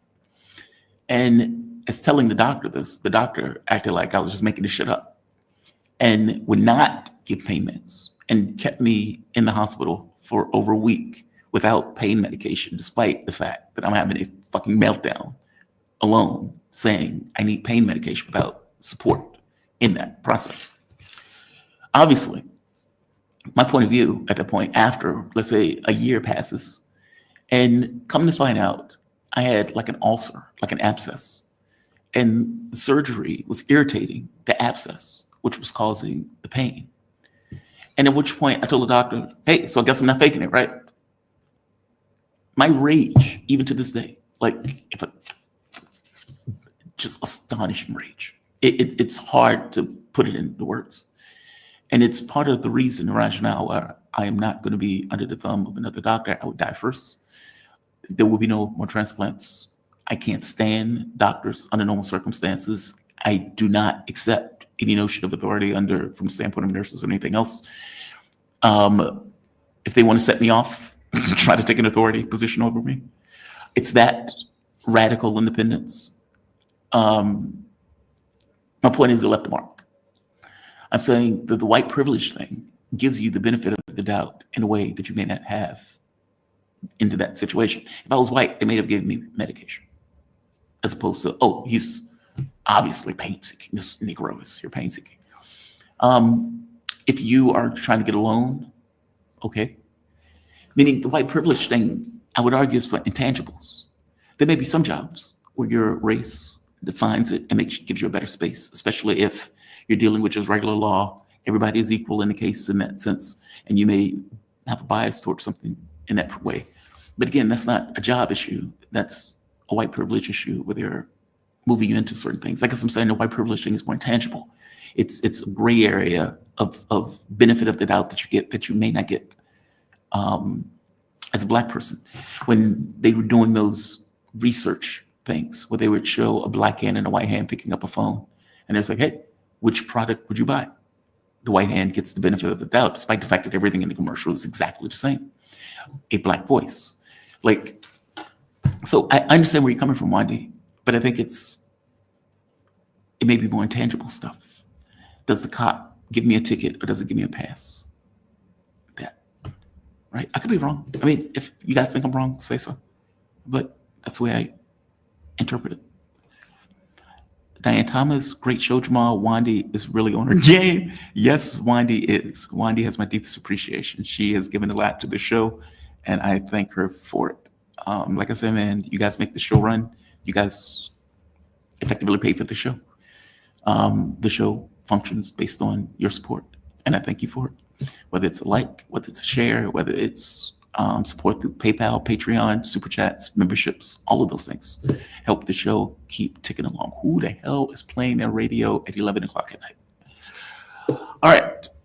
I guess that is my cue to leave. Oh, wait, we have one more. What's this? Jay, Wandy keeps the lights on. Yes, Wandy keeps the lights on. Wandy keeps the lights on. What is this one? Fantomas, Fanta. Reality is reality. Our resources are always limited. Our services are always limited. We will learn soon. Most communities accommodates volumes of people. Let me read that again. Reality is reality. Our resources are always limited. Our services are always limited. We will learn soon. Most communities accommodate volumes of people. Yes, I agree with that. Resources are limited. Like, look, it's one thing if we went into this libertarian socialist system where we are overproducing because the objective is not scarcity, where we're like, hey, we want to ensure that machines are doing the labor. So machines are tilling the crops in buildings that are made for vegetation, where you're building a huge amount of food, and you have so much food where you're giving it away, where the state can effectively give food away in a sense because you're producing so much of it. I don't know how you do that in regards to cows and cattle and stuff like that. That might be a bit extreme. But from the standpoint of plants, vegetation, where you have these food farms, that's not what they call it. There's a name for it, where you take over buildings and you build technology in those buildings where the mechanics of it, the machines, effectively does most of the labor. And the very component of the humanity part of it is just less, where you have homes that could be extruded out of some kind of process where you can build that stuff and make those things up. You can build a technologically advanced society that produces the products that people need, where those people don't necessarily have to be broke in order to get those products. And at that point, people have more resources. The amount of time that those people need to work is less because machines are doing the jobs. And you would need to come up with a societal framework to make sure people have access to their needs. Because at that point, the need to work and the volume that we do now becomes less. Obviously, there will be some jobs. Somebody has to clean the work core. But obviously, we have the technological accomplishments where we don't have to work in the way that we do. We can build our machines to do most of the labor. The problem with that is, how do you ensure that you have billionaires in that system? And from my point of view, you don't need billionaires. Get rid of them. They're a problem to the system. They're not a solution. You would want this capability. Think of all of the labor around the world that is not accommodated. Meaning, you have people in Gaza right now that might be building the next level of technology if they had the capability of doing so. You know, if you had Einstein sitting somewhere in Gaza, okay, we're fucked as a world. E equals MC squared doesn't necessarily come out, but Einstein wasn't sitting in Gaza. My point is, you have all of these people in many of these poor countries that are locked in a capitalistic system where they don't have the capability of maximizing their experience, their knowledge, and their capability as human beings. You unlock that when you get rid of this shit that we have now. I know they think, you know, this is the maximum level of what we could be as a society. I don't buy that. If everybody could go to school, if everybody could get healthcare, if everybody had the capability of actualizing themselves as human beings, you have a better world, as opposed to the world that we effectively have, where your ability to go to school, your ability to become the best person that you can be is locked into this capitalistic system where you're stuck paying for X, you're stuck buying Y. This guy's going to be a billionaire based off of you. If you want to go to school or college, then sorry for you, you're going to have to be locked in debt for the next 30 years. Like, that shit is outrageous. The notion that you're putting $50,000 of debt on a child should be illegal. It's unethical on this very basis. So, you know, I have it's just horrible. Are you going to cover China and Africa's destruction of, what is it, De Beers diamond cartel? Captain Obvious. I did not know that they destroyed De Beers. I mean, the diamonds were always a scam, right? Like this, again, they intentionally made scarcity in order to increase the price of something because they were able to maximize their profit at the expense of other people. So diamonds are not rare. They're just not. And De Beers had effectively a stranglehold in which they would limit and control the amount in order to create this kind of false scarcity on diamonds.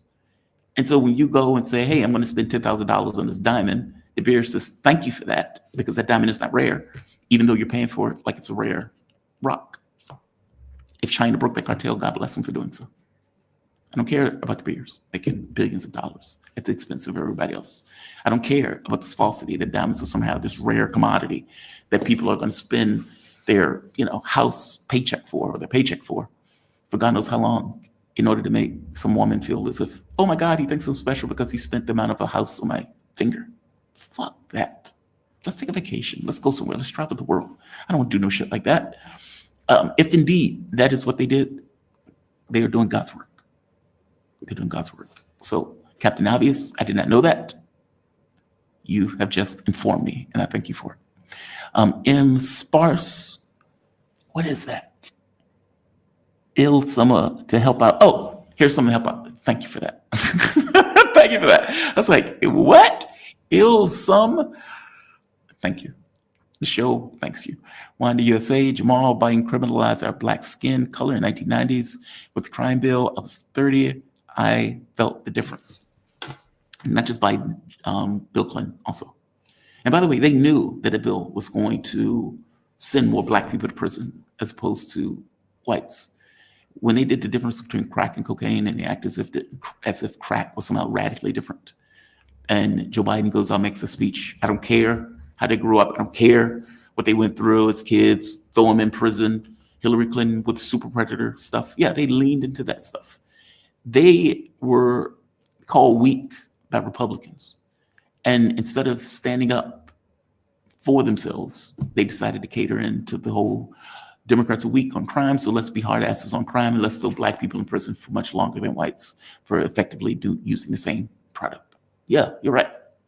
You're right. Fuck them. You're right. You're absolutely right. When people bring that stuff up and say, hey, you're acting as if you're some advocate for the black community when this is what you guys were doing. Now, let's also be fair. Black folks on some level supported that stuff too. Let's be fair. Let's be honest, right? There were black people throwing in people for slaves. I'm trying to say that the Democratic Party did that for political reasons, even though they knew damn well that they were going to put black people in prison for much longer prison sentences, even though whites were effectively doing the same thing, cocaine, crack, similar product.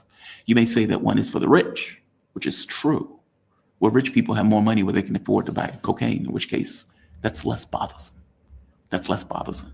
When Hunter Biden is sniffing crack or cocaine off of a woman's ass, well, he was also a crackhead, but Joe Biden was able to protect his crackhead son in a way that poor parents would not be able to. Yeah, being rich matters, right? Being rich matters, even on stuff like that.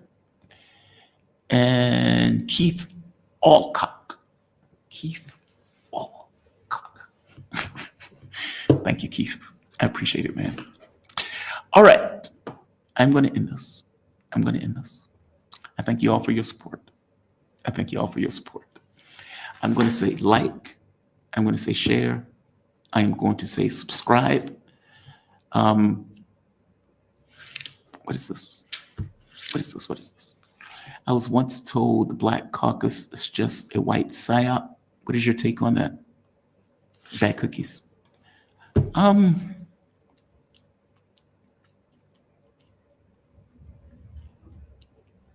It depends on what you think the Black Caucus does. Really, right? If you think they're just Democrats, then they don't matter. That sounds brutal, but if you think they're just Democrats and they're just backing Democratic concerns, well, Democratic concerns are not the same concerns as blacks. There's a difference in those things. One is a political party that functions as a political party. They have their own things that they want that typically caters to the rich. I mean, Kamala Harris was out there. She couldn't connect with pretty much anybody because they knew that she didn't mean it. When you get a president that comes in, what are they doing specifically for a particular community? Okay, well, maybe that's not his job. But if you're talking about the Black Caucus, then what is, are they fighting for something that is radically different than what the Democratic Party is putting out? I will tell you, universal health care is an issue for the poor. And if you're talking about African Americans, let's say being a share of that poor, then by definition of doing something like that, you're benefiting the Black community. Okay, well, they're not fighting for that, right? Like, I don't hear them out there screaming for Medicare for all. These guys are most likely pro-war liberals. And so they can call themselves the Black Caucus, but you're stuck with this notion of what are you doing specifically for blacks if you're indeed a Black Caucus? And I don't mean pitting around the edges. I don't mean this, we say this stuff, but we don't really mean it. I'm talking about legitimate things that try to put